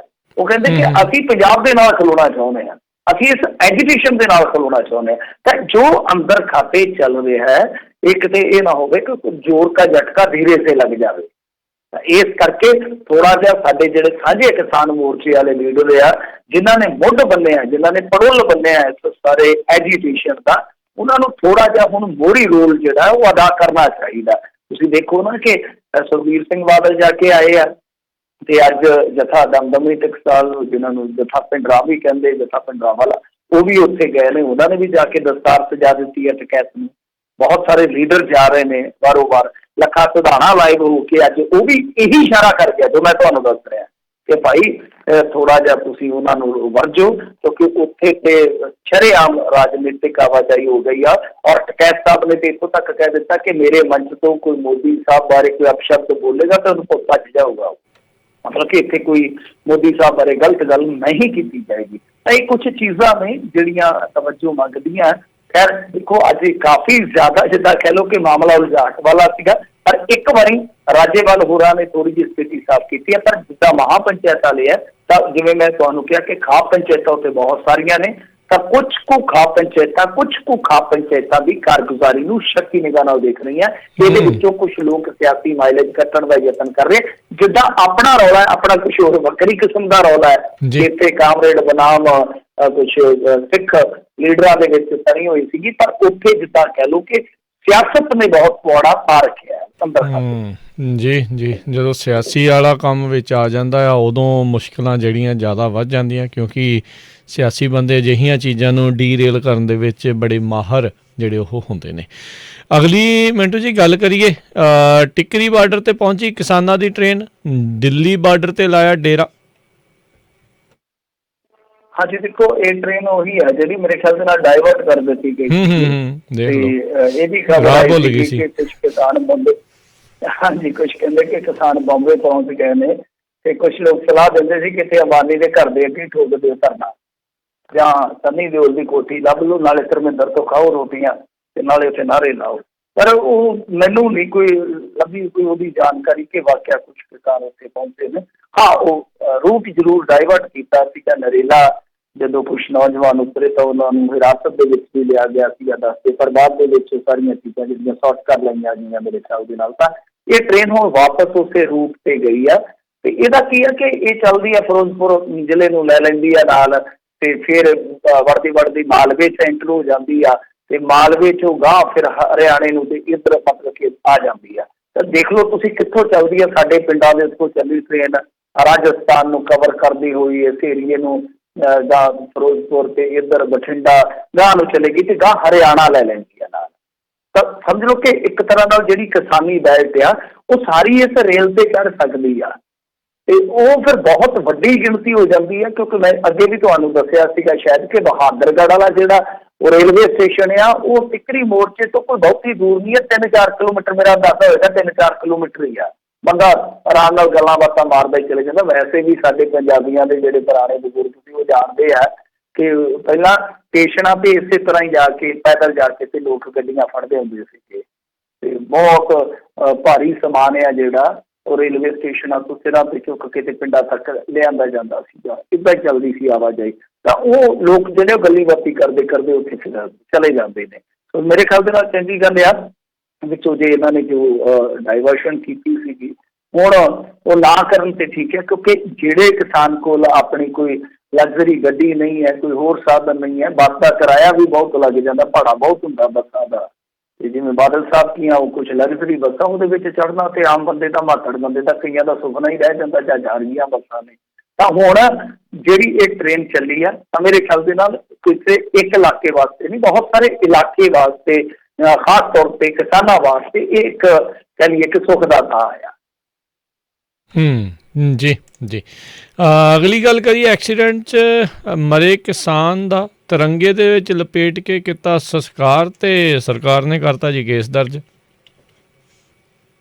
ਹਾਂਜੀ ਦੇਖੋ ਇਹ ਨਾ ਹੈਗੇ ਸੀਗੇ ਭੁਪਤਪੁਰ ਪਿੰਡ ਆ ਮੇਰੇ ਖਿਆਲ ਦੇ ਨਾਲ, ਜੇ ਮੈਂ ਗਲਤ ਇਹਨੂੰ ਬੋਲਦਾ ਹੋਵਾਂ ਕਿਉਂਕਿ ਉਹ ਪਿੰਡਾਂ ਦੇ ਨਾਮ ਕੁਛ ਇਸ ਤਰ੍ਹਾਂ ਦੇ ਭੁਪਤਪੁਰ ਹੀ ਹੈ ਸ਼ਾਇਦ। ਤਾਂ ਉਹ ਪੀਲੀਭੀਤ ਜ਼ਿਲ੍ਹੇ ਦੇ ਵਿੱਚ ਆ ਤੇ ਇੱਥੋਂ ਦੇ ਕਿਸਾਨ ਸਨ ਬਲਵਿੰਦਰ ਸਿੰਘ ਜੀ। ਇਹ ਆਏ ਸੀਗੇ ਇੱਥੇ ਪ੍ਰੋਟੈਸਟ ਦੇ ਵਿੱਚ ਸ਼ਾਮਲ ਹੋਣ ਵਾਸਤੇ। 24 ਜਨਵਰੀ ਨੂੰ ਇਹ ਲਾਪਤਾ ਹੋ ਗਏ ਸੀ ਭੇਤਪਰੇ ਪਿੰਡ ਦੇ ਵਿੱਚ।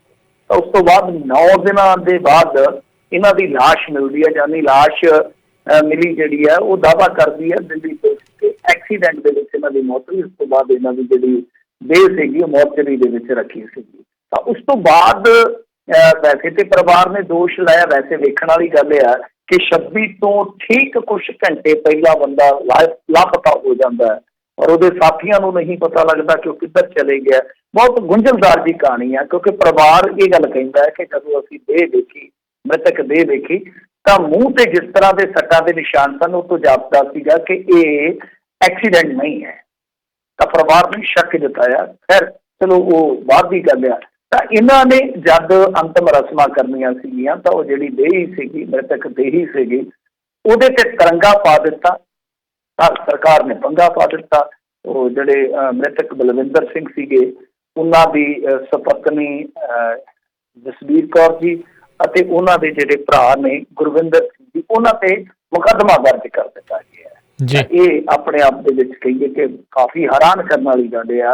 ਦੇਖੋ ਵੈਸੇ ਤੇ ਤੁਹਾਨੂੰ ਪਤਾ ਹੀ ਆ ਕਿ ਅਲੱਗ-ਅਲੱਗ ਦੇਸ਼ਾਂ ਦੇ ਝੰਡਿਆਂ ਦੇ ਮਸਲੇ ਦੇ ਵਿੱਚ ਅਲੱਗ-ਅਲੱਗ ਕਾਨੂੰਨ ਆ।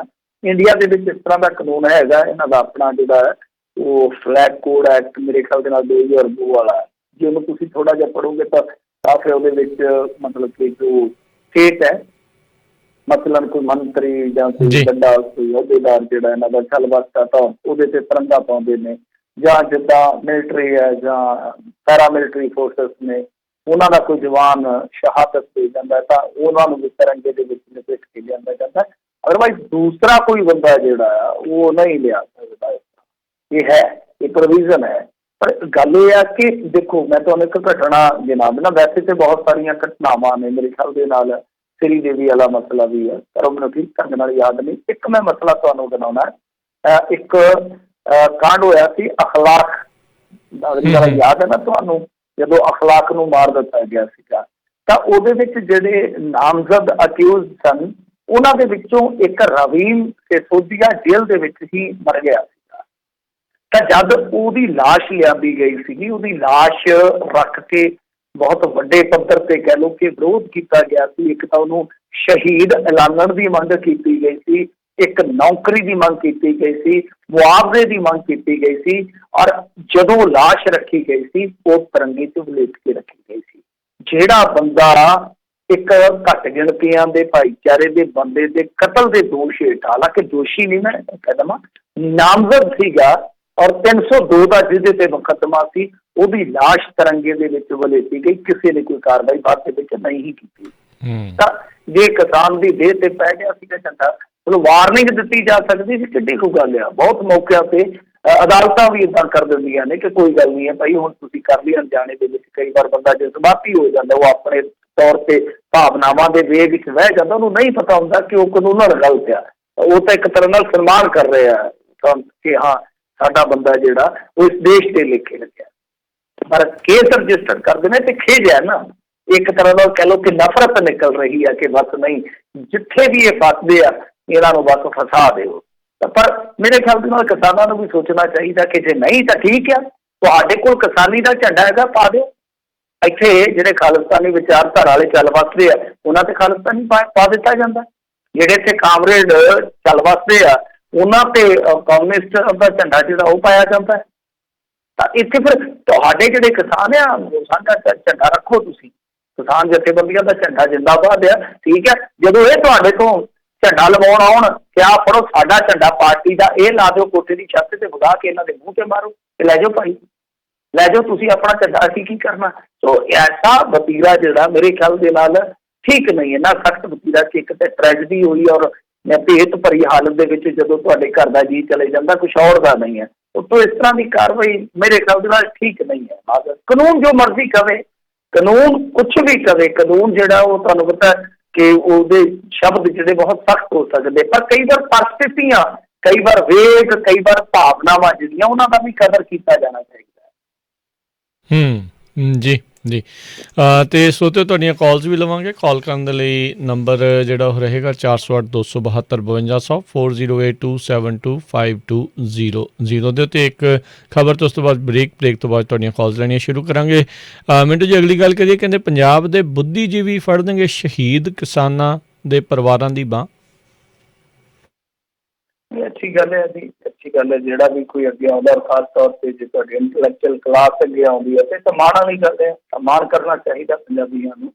ਤਾਂ ਇਹ ਉਹ ਪਰਿਵਾਰ ਜਿਹੜੇ ਕਿ ਇਸ ਵੇਲੇ ਪੀੜਤ ਪਰਿਵਾਰ ਕਹਿ ਸਕਦੇ ਹਾਂ ਆਪਾਂ, ਸ਼ਹੀਦਾਂ ਦੇ ਪਰਿਵਾਰ ਹੈ। ਤਾਂ ਇਹ ਹੁਣ ਲੜ ਲੱਗਣ ਕੇ ਸਾਬਕਾ ਹੈਗੇ ਆ ਵਾਈਸ ਚਾਂਸਲਰ, ਜਿਹੜੇ 5 ਸਾਬਕਾ ਵਾਈਸ ਚਾਂਸਲਰ ਆ, ਇਹਨਾਂ ਨੇ ਕੋਈ ਸ਼ੁਰੂਆਤ ਕੀਤੀ ਹੈ ਤੇ ਇਹ 7 ਨੂੰ ਮਤਲਬ ਕਿ ਸਾਰਾ ਪ੍ਰੋਗਰਾਮ ਸਟਾਰਟ ਕਰ ਦੇਣਗੇ। ਇਹਦੇ ਵਾਸਤੇ ਬਕਾਇਦਾ ਵੈਬਸਾਈਟ ਵਗੈਰਾ ਬਣਾ ਲਈ ਗਈ ਹੈ ਤੇ ਜਿੰਨੇ ਕਿਸਾਨ ਪਰਿਵਾਰ ਆ ਤਕਰੀਬਨ ਦੱਸਦੇ ਕਿ 250 ਦੇ ਕਰੀਬ ਆ, ਇਹਨਾਂ ਦੀ ਦੇਖ ਰੇਖ ਦੀ ਜ਼ਿੰਮੇਵਾਰੀ ਜਿਹੜੀ ਆ ਪ੍ਰੋਫੈਸਰ ਬੁੱਧੀਜੀਵੀ ਹੈ ਉਹ ਚੁੱਕਣਗੇ। ਇਸ ਕਾਰਜ ਲਈ ਵੈਸੇ ਇਹਨਾਂ ਨੇ ਬਣਾ ਲਿਆ ਮੇਰੇ ਖਿਆਲ ਦੇ ਨਾਲ, ਵੈਲਫੇਅਰ ਕਾਉਂਸਲ ਵਗੈਰਾ ਬਣਾ ਲਿਆ ਤੇ ਠੀਕ ਹੈ। ਮੇਰੇ ਖਿਆਲ ਦੇ ਨਾਲ ਵਧੀਆ ਗੱਲ ਆ ਕਿ ਜੇ ਤੁਸੀਂ ਇਸ ਤਰ੍ਹਾਂ ਦੇ ਪਰਿਵਾਰਾਂ ਦਾ ਖਿਆਲ ਰੱਖਦੇ, ਮਤਲਬ ਕਿ ਕੋਈ ਪੜ੍ਹਾਈ ਲਿਖਾਈ ਪੱਖੋਂ ਨਾ ਰਹਿ ਜਾਵੇ ਇਹਨਾਂ ਦਾ, ਕੋਈ ਬੱਚਾ ਕੱਲ੍ਹ ਨੂੰ ਜਾਂ ਕੋਈ ਆਰਥਿਕ ਤੌਰ ਤੇ ਜ਼ਰੂਰਤਮੰਦ ਹੈ, ਜੇ ਤੁਸੀਂ ਬਾਹਰ ਫੜਦੇ ਹੋ ਤਾਂ ਬਹੁਤ ਵਧੀਆ ਗੱਲ ਹੈ। ਇਹਦੇ ਵਿੱਚ ਮੇਰੇ ਖਿਆਲ ਦੇ ਨਾਲ ਡਾਕਟਰ ਵਰਿੰਦਰਪਾਲ ਸਿੰਘ ਜੀ ਵੀ ਹੈ, ਜਿਹੜੇ ਕਿ ਬਹੁਤ ਜ਼ਿਆਦਾ ਫੇਮਸ ਹੋਏ ਸੀਗੇ, ਤੁਹਾਨੂੰ ਯਾਦ ਹੋਣਾ, ਜਿਨ੍ਹਾਂ ਨੇ ਇਨਾਮ ਲੈਣ ਤੋਂ ਇਨਕਾਰ ਕਰ ਦਿੱਤਾ ਸੀਗਾ। ਤਾਂ ਖੈਰ ਅੱਛੀ ਗੱਲ ਹੈ, ਪਰ ਇਹੋ ਜਿਹੇ ਜਿਹੜੇ ਬੁੱਧੀਜੀਵੀ ਹੈ ਇਹਨਾਂ ਨੂੰ ਦੂਸਰੇ ਪੱਖ ਤੋਂ ਵੀ ਰੋਲ ਅਦਾ ਕਰਨਾ ਚਾਹੀਦਾ, ਕਿਉਂਕਿ ਜ਼ਿਆਦਾਤਰ ਖੇਤੀ ਮਾਹਰ ਨੇ। ਤਾਂ ਮੇਰੇ ਖਿਆਲ ਦੇ ਨਾਲ ਹੁਣ ਵੇਲਾ ਆ ਗਿਆ ਕਿ ਦੇਖੋ ਉਹ ਤਾਂ ਲੜ ਰਹੇ ਨੇ ਮੋਰਚਿਆਂ 'ਤੇ, ਚਾਹੇ ਉਹ ਕਿਸਾਨ ਲੀਡਰ ਹੋਣ ਚਾਹੇ ਕਿਸਾਨ, ਤਾਂ ਜਿਹੜੇ ਪਿੱਛੇ ਬੈਠੇ ਨੇ, ਚਾਹੇ ਉਹ ਬੁੱਧੀਜੀਵੀ ਨੇ ਚਾਹੇ ਹੋਰ ਸਿਆਣੇ ਲੋਕ ਨੇ, ਉਹਨਾਂ ਨੂੰ ਜ਼ਰੂਰ ਇਸ ਗੱਲ ਵੱਲ ਧਿਆਨ ਦੇਣਾ ਚਾਹੀਦਾ ਹੈ ਕਿ ਜੇ ਲੜਾਈ ਲੰਮੀ ਚੱਲਦੀ ਹੈ ਤਾਂ ਉਹ ਕਿਸ ਤਰ੍ਹਾਂ ਕੰਟਰੀਬਿਊਸ਼ਨ ਕਰ ਸਕਦੇ ਆ। ਤਾਂ ਮੇਰੇ ਖਿਆਲ ਦੇ ਨਾਲ ਲੜਾਈ ਲੰਬੀ ਚੱਲਣ ਦੀ ਸੂਰਤ ਦੇ ਵਿੱਚ ਫਿਰ ਕਿਸਾਨਾਂ ਦੀ ਆਮਦਨ ਦਾ ਖਿਆਲ ਰੱਖਣਾ ਪਵੇਗਾ। ਮੰਨ ਲਓ ਲੜਾਈ ਲੰਬੀ ਤਾਂ ਭਾਵ ਇਹ ਹੈ ਕਿ ਜੇ ਸਰਕਾਰ ਮੰਨਦੀ ਹੋਈ ਨਹੀਂ ਹੈ, ਪਰ ਲੜਾਈ ਜਿਹੜੀ ਉਹ ਖਤਮ ਨਹੀਂ ਹੁੰਦੀ, ਲੜਾਈ ਕਿਸੇ ਹੋਰ ਢੰਗ ਨਾਲ ਵਿੱਢੀ ਜਾਂਦੀ ਆ, ਕਿਉਂਕਿ ਸਦਾ ਤੇ ਉੱਥੇ ਦਿੱਲੀ ਨਹੀਂ ਆ ਬੈਠਾ ਚੱਲਦਾ। ਤਾਂ ਉਸ ਸੂਰਤ ਦੇ ਵਿੱਚ ਕਿਸਾਨ ਦੀ ਲਾਗਤ ਕਿਸ ਤਰ੍ਹਾਂ ਘੱਟ ਕੀਤੀ ਜਾਵੇ, ਉਹਦਾ ਆਪਣਾ ਬਾਜ਼ਾਰ ਕਿਸ ਤਰ੍ਹਾਂ ਹੋਵੇ, ਉਹ ਪ੍ਰੋਸੈਸ ਕਰਕੇ ਕਿਸ ਤਰ੍ਹਾਂ ਵਿਕਰੀ ਕਰ ਸਕਦਾ, ਇਹ ਬੁੱਧੀਜੀਵੀ ਕਲਾਸ ਨੂੰ ਮੇਰੇ ਖਿਆਲ ਦੇ ਨਾਲ ਹੁਣ ਤੋਂ ਇਹ ਤਾਂ ਸਾਰਾ ਪ੍ਰੇਮ ਵਰਕ ਹੈ ਨਾ ਜਿਹੜਾ ਪਿਆਰ ਕਰਨ ਲਈ ਇਧਰ ਫਿਰ ਤੋੜ ਯਤਨ ਸ਼ੁਰੂ ਕਰ ਦੇਣੇ ਚਾਹੀਦੇ ਆ। ਜੀ ਜੀ ਬਿਲਕੁਲ। ਅਤੇ ਮਿੰਟੂ ਜੀ ਆਪਾਂ ਇੱਥੇ ਇੱਕ ਬ੍ਰੇਕ ਲੈਂਦੇ ਹਾਂ, ਬ੍ਰੇਕ ਤੋਂ ਬਾਅਦ ਮੁੜ ਕੇ ਫਿਰ ਸਰੋਤਿਓ ਅਸੀਂ ਵਾਪਸ ਹਾਜ਼ਰ ਹੁੰਦੇ ਹਾਂ। ਤੁਸੀਂ ਇਸ ਬ੍ਰੇਕ ਤੋਂ ਬਾਅਦ ਦੇ ਵਿੱਚ ਕਾਲਸ ਕਰ ਸਕੋਗੇ। ਕਾਲ ਕਰਨ ਦੇ ਲਈ ਨੰਬਰ ਰਹੇਗਾ 408 272 5200 4082725200। ਮਿਲਦੇ ਹਾਂ ਇੱਕ ਬ੍ਰੇਕ ਤੋਂ ਬਾਅਦ 'ਚ।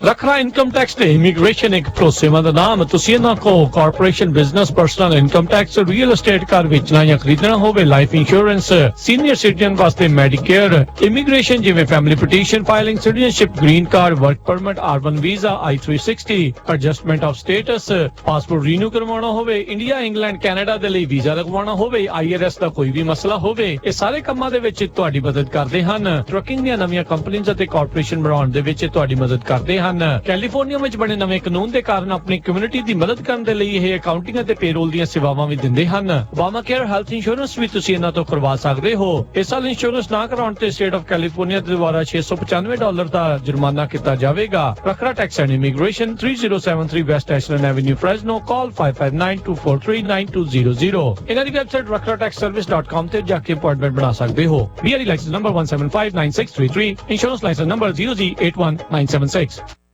ਫ੍ਰੈਸਨੋ ਵਿੱਚ ਬੜੇ ਲੰਮੇ ਸਮੇਂ ਤੋਂ ਤੁਹਾਡੀ ਸੇਵਾ ਦੇ ਵਿੱਚ ਰਾਇਲ ਤਾਜ ਰੈਸਟੋਰੈਂਟ 25 ਸਾਲ ਤੋਂ ਵੱਧ ਦੇ ਐਕਸਪੀਰੀਅੰਸ ਵਾਲੇ ਕੁੱਕ ਮੰਗਲਵਾਰ ਤੋਂ ਐਤਵਾਰ ਤੱਕ 15 ਆਈਟਮ ਦਾ ਬਫੇ 999 ਚ 100 ਤੋਂ 1000 ਬੰਦੇ ਤੱਕ ਦੀ ਕੇਟਰਿੰਗ ਕਰਦੇ ਹਨ।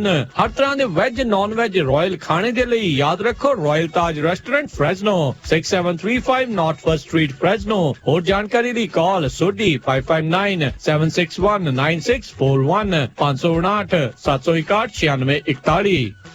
ਗਿਲ ਇਮੀਗ੍ਰੇਸ਼ਨ ਕੰਸਲਟੈਂਟਸ, ਇਹਨਾਂ ਤੋਂ ਤੁਸੀਂ family petition, passport, visa, green card, citizenship, affidavit of support, re-entry permit, work permit, Indian passport ਲਈ ਸਿਲੰਡਰ ਸਰਟੀਫਿਕੇਟ ਲੈਣਾ, ਰੀਨਿਊ ਕਰਵਾਉਣਾ, OCI ਕਾਰਡ, ਇੰਡੀਆ ਲਈ ਵੀਜ਼ਾ, ਪਾਸਪੋਰਟ ਸਾਈਜ਼ ਫੋਟੋਜ਼ ਤੇ ਨੋਟਰੀ ਦੀਆਂ ਸਰਵਿਸਿਜ਼ ਲੈ ਸਕਦੇ ਹੋ। ਕਾਲ ਗੁਰਪ੍ਰੀਤ ਗਿੱਲ 5594122876 559 412 2876। एड्रेस 4709 अल कैपिटान स्यूट 103 फ्रेस्नो और विजिट fresnoimmigration.com। ਸਟਾਕਟਨ ਟ੍ਰੇਸੀ ਤੋਂ ਬੇਕਰਸਫੀਲਡ ਦੇ ਏਰੀਆ ਦੇ ਵਿੱਚ ਜੇਕਰ ਤੁਹਾਨੂੰ ਜ਼ਰੂਰਤ ਹੈ ਨਵੇਂ ਘਰ ਖਰੀਦਣ ਜਾਂ ਫਿਰ ਵੇਚਣ ਦੀ ਜਾਂ ਫਿਰ ਲੈਣਾ ਚਾਹੁੰਦੇ ਹੋ ਕੋਈ ਵੀ ਕਮਰਸ਼ੀਅਲ ਪ੍ਰਾਪਰਟੀ ਜਾਂ ਫਿਰ ਫਾਰਮ, ਤਾਂ ਗੱਲ ਕਰ ਸਕਦੇ ਹੋ Sukhjinder Singh Mohar BBN real estate ਵਾਲਿਆਂ ਨਾਲ, ਜੋ ਕਿ ਮਾਹਿਰ ਹਨ ਪ੍ਰਾਪਰਟੀ ਖਰੀਦਣ ਅਤੇ ਵੇਚਣ ਦੇ ਵਿੱਚ। ਵਧੇਰੇ ਜਾਣਕਾਰੀ ਲਈ ਗੱਲ ਕਰ ਸਕਦੇ ਹੋ 559 709 3800 559709 3800। Sukhjinder Singh Mohar BBN real estate ਵਾਲੇ, ਲਾਇਸੈਂਸ ਨੰਬਰ 0102951। ਇੰਸ਼ੋਰੈਂਸ ਦੀ ਦੁਨੀਆ ਦੇ ਵਿੱਚ ਭਰੋਸੇਮੰਦ ਨਾਮ ਖਾਲਸਾ ਇੰਸ਼ੋਰੈਂਸ ਏਜੰਸੀ। ਆਪਣੇ ਕਿਸੇ ਵੀ ਤਰੀਕੇ ਦੀ insurance, auto, home, commercial, life ਕਰਵਾਉਣੀ ਹੋਵੇ ਤਾਂ ਅੱਜ ਹੀ ਸੰਪਰਕ ਕਰੋ। ਖਾਲਸਾ ਇੰਸ਼ੋਰੈਂਸ ਏਜੰਸੀ, 26 ਸਾਲ ਤੋਂ ਵੱਧ ਦਾ ਤਜਰਬਾ। ਕਾਲ 408 272 2500 4082722500। Khalsa insurance agency 4082722500। ਕਰਜ਼ਾ ਬਿਜ਼ਨਸ ਵੇਚਣਾ ਹੋਵੇ ਜਾਂ ਵੱਡਾ ਘਰ ਵੇਖਣਾ ਹੋਵੇ, ਲੋਨ ਲੈਣ ਲਈ ਚੇਤੇ ਰੱਖੋ you are approved. Zander mortgage, Zander mortgage, Zander mortgage, Zander mortgage. ਜੇ ਤੁਸੀਂ ਆਪਣਾ ਘਰ ਜਾਂ ਬਿਜ਼ਨਸ ਵੇਚਣ ਤੇ ਖਰੀਦਣ ਦੇ ਨਾਲ-ਨਾਲ ਘਰ ਜਾਂ ਬਿਜ਼ਨਸ ਦਾ ਲੋਨ ਕਰਵਾਉਣਾ ਚਾਹੁੰਦੇ ਹੋ ਤਾਂ ਅੱਜ ਹੀ ਕਾਲ ਕਰੋ ਜ਼ੈਂਡਰ ਮੋਰਗੇਜ ਤੇ ਜ਼ੈਂਡਰ ਰੀਅਲ ਏਸਟੇਟ ਦੇ ਆਫਿਸ ਵਿੱਚ, ਜਿੱਥੇ ਇੱਕ ਹੀ ਛੱਤ ਹੇਠਾਂ ਤੁਹਾਨੂੰ ਮਿਲੇਗੀ ਰੀਅਲ ਏਸਟੇਟ ਨਾਲ ਜੁੜੀ ਹਰ ਸਰਵਿਸ। ਹਮੇਸ਼ਾ ਯਾਦ ਰੱਖੋ ਭਰੋਸੇਯੋਗ ਨਾਮ ਮੋਹਨ ਸਿੰਘ ਚੀਮਾ, ਜੋ ਕਰਨਗੇ ਤੁਹਾਡੇ ਸੁਪਨਿਆਂ ਦੇ ਘਰ ਦੇ ਸੁਪਨੇ ਨੂੰ ਸਾਕਾਰ। ਉਹਨਾਂ ਦਾ ਨੰਬਰ ਹੈ 559 825 5555, NMLS ID 698952, DRE number 02067197। All loans are subject to credit and underwriting. ਮੇਰਾ ਤੁਹਾਡਾ ਸਾਰਿਆਂ ਦਾ radio Punjabi radio USA। Punjabi radio USA ਸੁਣੀ ਰੱਖੋ ਤੇ ਮौज ਬਣਾਓ, ਮौज ਬਣਾਓ, ਮौज ਬਣਾਓ।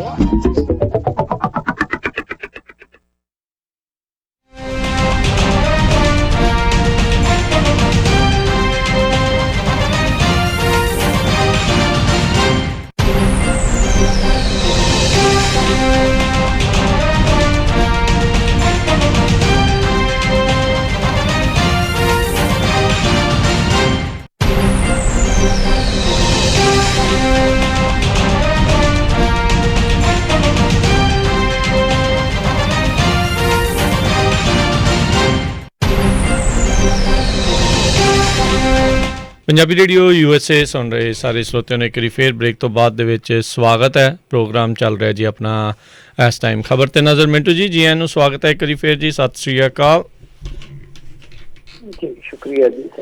ਤੇ ਸਰੋਤਿਓ ਤੁਸੀਂ ਵੀ ਜੇ ਕਾਲ ਕਰਕੇ ਆਪਣਾ ਕੋਈ ਸਵਾਲ ਪੁੱਛਣਾ ਚਾਹੁੰਦੇ ਹੋ ਤਾਂ ਕਾਲ ਕਰ ਸਕਦੇ ਹੋ। ਨੰਬਰ ਹੈ ਸਟੂਡੀਓ 'ਚ ਕਾਲ ਕਰਨ ਦੇ ਲਈ 408 272 5200 408272 5200 ਦੇ ਉੱਤੇ ਆਓ। ਆਪਣੇ ਅੱਜ ਦੇ ਪਹਿਲੇ ਕਾਲਰ ਉਹਨਾਂ ਦੇ ਨਾਲ ਗੱਲ ਕਰਦੇ ਹਾਂ। ਜੁੜੇ ਹੋਏ ਨੇ ਜੀ ਆਪਣੇ ਨਾਲ ਜਸਬੀਰ ਜੀ। ਸਤਿ ਸ਼੍ਰੀ ਅਕਾਲ ਜੀ, ਸਵਾਗਤ ਹੈ। ਸਤਿ ਸ਼੍ਰੀ ਅਕਾਲ ਜੀ ਦੋਨੋਂ ਭਰਾਵਾਂ। ਸਤਿ ਸ਼੍ਰੀ ਅਕਾਲ ਜੀ। ਮਿੰਟੂ ਜੀ ਵੇਖੋ, ਕੰਗਣਾ ਦੇਵੀ ਜਿਹੜੀ ਰੋਜ਼ ਟਵੀਟ ਕਰਦੀ ਹੈ, ਕਾਫੀ ਖਲਾਰਾ ਪਾਇਆ। ਕੱਲ ਮੈਂ ਉਹਦੇ ਬਾਰੇ ਇੱਕ ਟਵੀਟ ਵੇਖਿਆ TV 84 ਤੇ ਵੀ ਚਰਚਾ ਹੋ ਰਹੀ ਸੀ ਕਿ ਕੰਗਣਾ ਨੇ ਇੱਕ ਟਵੀਟ ਕੀਤਾ। ਉਹਨੇ ਕਿਹਾ ਵੀ ਕਿਸਾਨੀ ਸੰਘਰਸ਼ ਦੇ ਰਾਹੀਂ ਸਾਡੇ ਰਾਸ਼ਟਰ ਨੂੰ ਜਿਹੜਾ ਕੈਂਸਰ ਲੱਗਾ ਹੋਇਆ ਨਾ, ਇਹਦਾ ਅਸੀਂ ਇਲਾਜ ਲੱਭ ਲਿਆ ਤੇ ਇਹਨੂੰ ਛੇਤੀ ਕੱਟ ਕੇ ਬਾਹਰ ਮਾਰਾਂਗੇ। ਤੇ ਇਸੇ ਬਿਆਨ ਦੇ ਉੱਪਰ ਇੱਕ ਜੈਨੋਸਾਈਡ ਦਾ ਜਿਹੜਾ ਸਪੈਸ਼ਲਿਸਟ ਵਿਦਵਾਨ ਹੈ ਉਹਨੇ ਵੀ ਚਿੰਤਾ ਜ਼ਾਹਰ ਕੀਤੀ ਹੈ। ਹੁਣ ਮੈਂ ਪੁੱਛਣਾ ਚਾਹੁੰਦਾ ਵੀ ਇਹ ਤੇ ਸ਼ਰੇਆਮ ਜੈਨੋਸਾਈਡ ਦੀ ਧਮਕੀ, ਇਹਦੇ ਬਾਰੇ ਕੋਈ ਚਰਚਾ ਹੋ ਰਹੀ ਹੈ ਇੰਡੀਆ ਦੇ ਵਿੱਚ? ਮਿਹਰਬਾਨੀ ਜੀ। ਧੰਨਵਾਦ ਜੀ। ਨਹੀਂ ਦੇਖੋ ਸਰਦਾਰ ਸਾਹਿਬ, ਬਹੁਤ ਜ਼ਿਆਦਾ ਆਲੋਚਨਾ ਹੋਈ ਹੈ ਤੇ ਮੇਰੇ ਖਿਆਲ ਦੇ ਨਾਲ ਕੁਝ ਟਵੀਟ ਜਿਹੜੇ ਹਟਾ ਵੀ ਦਿੱਤੇ ਗਏ। ਪਰ ਮੇਰਾ ਮੰਨਣਾ ਇਹਦੇ ਤੇ ਕੇਸ ਹੋਣਾ ਚਾਹੀਦਾ, ਮੁਕੱਦਮਾ ਹੋਣਾ ਚਾਹੀਦਾ। ਇਹਦੇ ਤੇ ਮੁਕੱਦਮਾ ਦਰਜ ਹੋਣਾ ਚਾਹੀਦਾ ਕਿ ਜੇ ਉਹ ਟੂਲ ਕਿੱਟ ਵਾਲੇ ਮਸਲੇ ਤੇ FIR ਹੋ ਸਕਦੀ ਆ। ਤੇ ਮੇਰੇ ਕੋਲ ਡਾਊਨਲੋਡ ਹੋ ਗਈਆਂ 2 ਫੋਟੋਆਂ ਹੈਗੀਆਂ ਨੇ ਟੈਲੀਗ੍ਰਾਮ ਤੇ, ਉੱਥੇ ਵੀ ਟੂਲ ਕਿੱਟ ਇਸੇ ਤਰ੍ਹਾਂ ਇਸਤੇਮਾਲ ਕੀਤੀ ਜਾ ਰਹੀ ਹੈ ਕਿ FIR ਉਹਦੇ ਤੇ ਨਹੀਂ ਹੋਣੀ ਚਾਹੀਦੀ। ਸਮਝਦੇ ਹੋ? ਤਾਂ ਦੂਜੇ ਪਾਸੇ ਜੇ ਕੋਈ ਇਸ ਤਰ੍ਹਾਂ ਇੱਕ ਸਮੂਹ ਨੂੰ ਜਿਹੜਾ ਕਿ ਆਪਣੇ ਹੱਕਾਂ ਵਾਸਤੇ ਲੜ ਰਿਹਾ, ਜਿਸ ਸਮੂਹ ਦੇ ਵਿੱਚ ਬੱਚੇ ਵੀ ਬੈਠੇ ਆ, ਜਿਹਦੇ ਵਿੱਚ ਹਿੰਦੂ ਵੀ ਆ, ਸਿੱਖ ਵੀ ਆ, ਮੁਸਲਮਾਨ ਵੀ ਆ, ਹੋ ਸਕਦਾ ਕ੍ਰਿਸਚਨ ਵੀ ਹੋਣ, ਤੂੰ ਉੱਠ ਕੇ ਉਸ ਸਮੂਹ ਨੂੰ ਅੱਤਵਾਦੀ ਕਿਸ ਤਰ੍ਹਾਂ ਕਹਿ ਸਕਦੀ ਹੈ? ਕਿਸ ਤਰ੍ਹਾਂ ਕਹਿ ਸਕਦੀ ਆ? ਸੋ ਮੇਰੇ ਖਿਆਲ ਦੇ ਨਾਲ ਤਾਂ ਇਸ ਬੀਬੀ ਦਾ ਜਿਹੜਾ ਮਾਨਸਿਕ ਤਬਾਦਲਾ, ਪਹਿਲਾਂ ਤੇ ਉਹ ਚੈੱਕ ਕਰਨ ਦੀ ਜ਼ਰੂਰਤ ਹੈ, ਕਿਸੇ ਸਿਆਣੇ ਡਾਕਟਰ ਤੋਂ ਚੈੱਕ ਕਰਵਾਉਣ ਦੀ ਜ਼ਰੂਰਤ ਹੈ। ਦੂਜੀ ਗੱਲ ਆ, ਇਹਦੇ ਪਰ ਮੁਕੱਦਮੇ ਦਰਜ ਹੋਣੇ ਚਾਹੀਦੇ ਸੀ ਔਰ ਹੁੰਦੇ ਵੀ।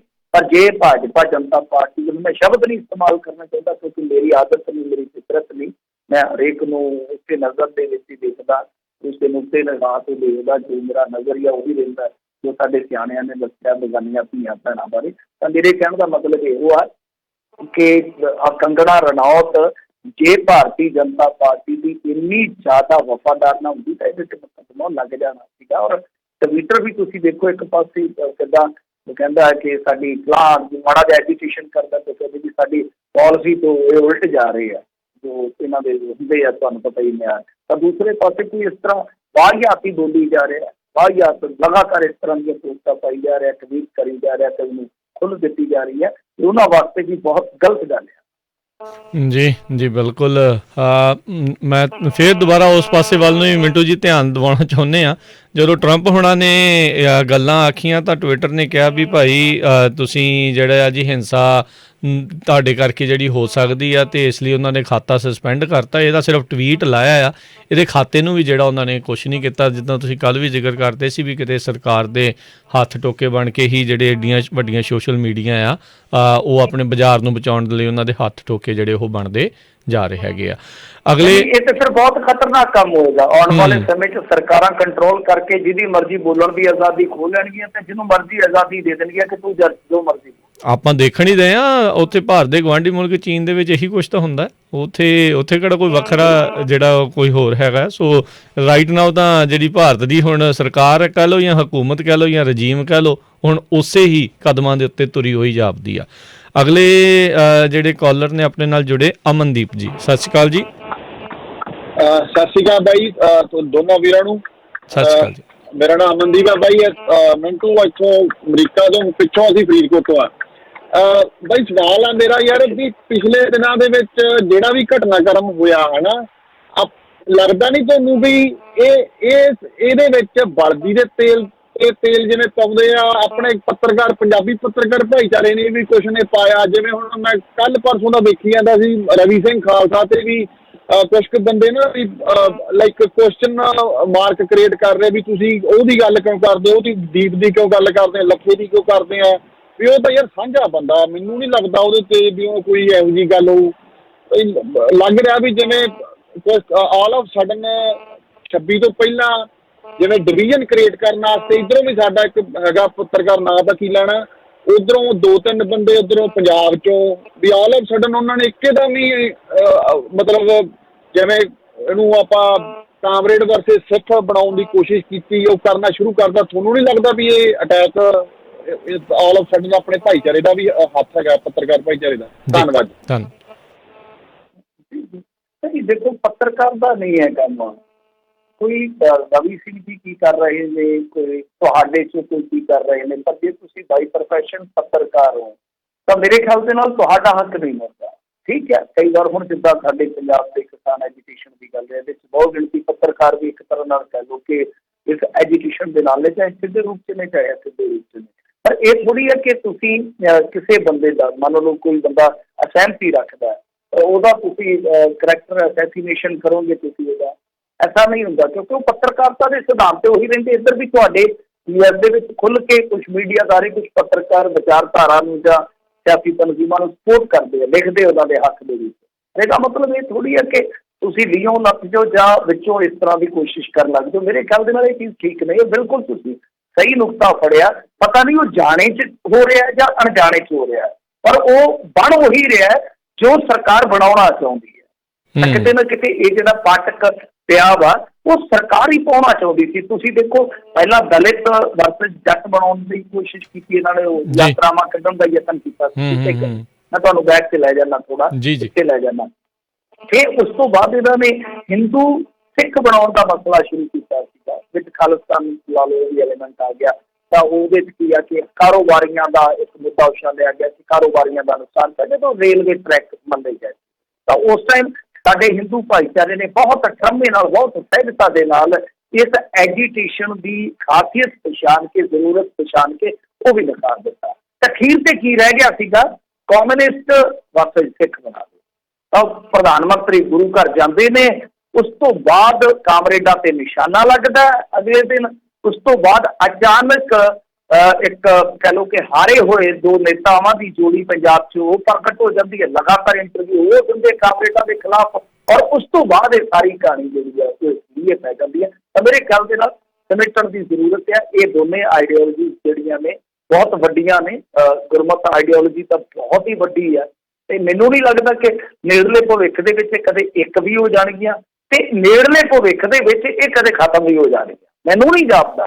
ਦੋਨੇ ਹੀ ਆਈਡੀਓਲੋਜੀਜ਼ ਜਿਹੜੀਆਂ ਨੇ ਉਹ ਰਹਿਣਗੀਆਂ, ਪਰ ਗੱਲ ਇਹ ਹੈ ਕਿ ਇਸ ਵੇਲੇ ਸਾਨੂੰ ਜ਼ਰੂਰਤ ਆ ਕਿ ਇੱਕੋ ਝੰਡੇ ਹੇਠ ਜੇ ਇਹ ਦੋਨੇ ਹੀ ਵਿਚਾਰਧਾਰਾਵਾਂ ਸੰਗਮ ਕਰਕੇ ਇਹ ਚੱਲਣ ਤਾਂ ਬਹੁਤ ਵਧੀਆ ਗੱਲ ਹੈ। ਬਹੁਤ ਬਹੁਤ ਬਹੁਤ ਵਧੀਆ ਮਿਸਾਲ ਦੇ। ਜੀ ਜੀ। ਅਗਲੇ ਜਿਹੜੇ ਕਾਲਰ ਨੇ ਆਪਣੇ ਨਾਲ ਜੁੜੇ ਹੋਏ ਸੁਰਿੰਦਰ ਗਿੱਲ ਜੀ, ਸਤਿ ਸ਼੍ਰੀ ਅਕਾਲ। ਹੈਲੋ, ਹਾਂਜੀ ਵੀਰ ਜੀ, ਸਾਰਿਆਂ ਨੂੰ ਮੇਰੀ ਵੱਲੋਂ ਸਤਿਕਾਰ ਭਰੀ ਸਤਿ ਸ਼੍ਰੀ ਅਕਾਲ ਜੀ। ਸਤਿ ਸ਼੍ਰੀ ਅਕਾਲ। ਹਾਂਜੀ, ਮੈਂ ਭਾਜੀ ਹੁਣਾਂ ਤੋਂ ਥੋੜ੍ਹਾ ਜਿਹਾ ਇਹੋ ਹੀ ਪਤਾ ਕਰਨਾ ਸੀ ਵੀ ਇਹ ਜਿਹੜਾ 26 ਵਾਲੇ ਦਿਨ ਉਹ ਬੱਚੇ ਦੀ ਇਸ ਤਰ੍ਹਾਂ ਉਹ ਟਰੈਕਟਰ ਪਲਟ ਕੇ ਤੇ ਡੈਥ ਹੋਈ ਆ ਗੋਲੀ ਦੇ ਨਾਲ ਜੀ, ਬੜੀ। ਹਾਂਜੀ, ਤੇ ਉਹ ਇੱਕ ਬੜੀ ਸਿਆਣੀ ਫੈਮਿਲੀ ਆ, ਤੇ ਇਹਦਾ ਕੀ ਕਾਰਨ ਬਣਿਆ ਜਿਹੜਾ ਕਿ ਉਹਨਾਂ ਨੇ ਉਸ ਬੱਚੇ ਦਾ ਪੋਸਟਮਾਰਟਮ ਉੱਥੋਂ ਆਪਣੇ ਯੂਪੀ ਵਿੱਚੋਂ ਕਰਵਾ ਲਿਆ? ਕਿਉਂਕਿ ਯੋਗੀ ਦੇ ਬਾਰੇ ਸਭਨਾਂ ਨੂੰ ਬਹੁਤ ਬਿਹਤਰ ਪਤਾ ਆ ਕਿ ਉਹ ਕੀ ਚੀਜ਼ ਆ ਔਰ ਉਹਨੇ ਕੀ ਉਹਦਾ ਰਿਜ਼ਲਟ ਦੇਣਾ ਸੀ। ਤੇ ਉਹਨੇ ਦੂਸਰੀ ਜਗ੍ਹਾ ਜੇ ਦਿੱਲੀ ਵਗੈਰਾ ਤੋਂ ਕਿਉਂ ਨਹੀਂ ਕਰਵਾ ਲਿਆ? ਭਾਜੀ ਕੱਟੇ। ਹਾਂਜੀ, ਮੈਂ ਦੱਸ ਦਿੰਦਾ ਜੀ, ਆਪਣੇ ਕੋਲ ਸਮੇਂ ਦੀ ਘਾਟ ਹੈ। ਮੈਂ ਦੱਸ ਦਿੰਦਾ ਤੁਹਾਡਾ ਸਵਾਲ ਲੈ ਕੇ ਕਿ ਦੇਖੋ, ਉਹ ਜਿਹੜੇ ਉਹਨਾਂ ਦੇ ਦਾਦਾ ਜੀ ਆ ਸਰਦਾਰ ਹਰਦੀਪ ਸਿੰਘ ਜੀ ਲਿਬੜੇਵਾ, ਬਹੁਤ ਵੱਡੇ ਲੇਖਕ ਆ, ਤੇ ਮੇਰੀ ਖੁਸ਼ਕਿਸਮਤੀ ਹੈ ਕਿ ਮੈਨੂੰ ਜਾਣਦੇ ਆ ਜ਼ਾਤੀ ਤੌਰ ਤੇ।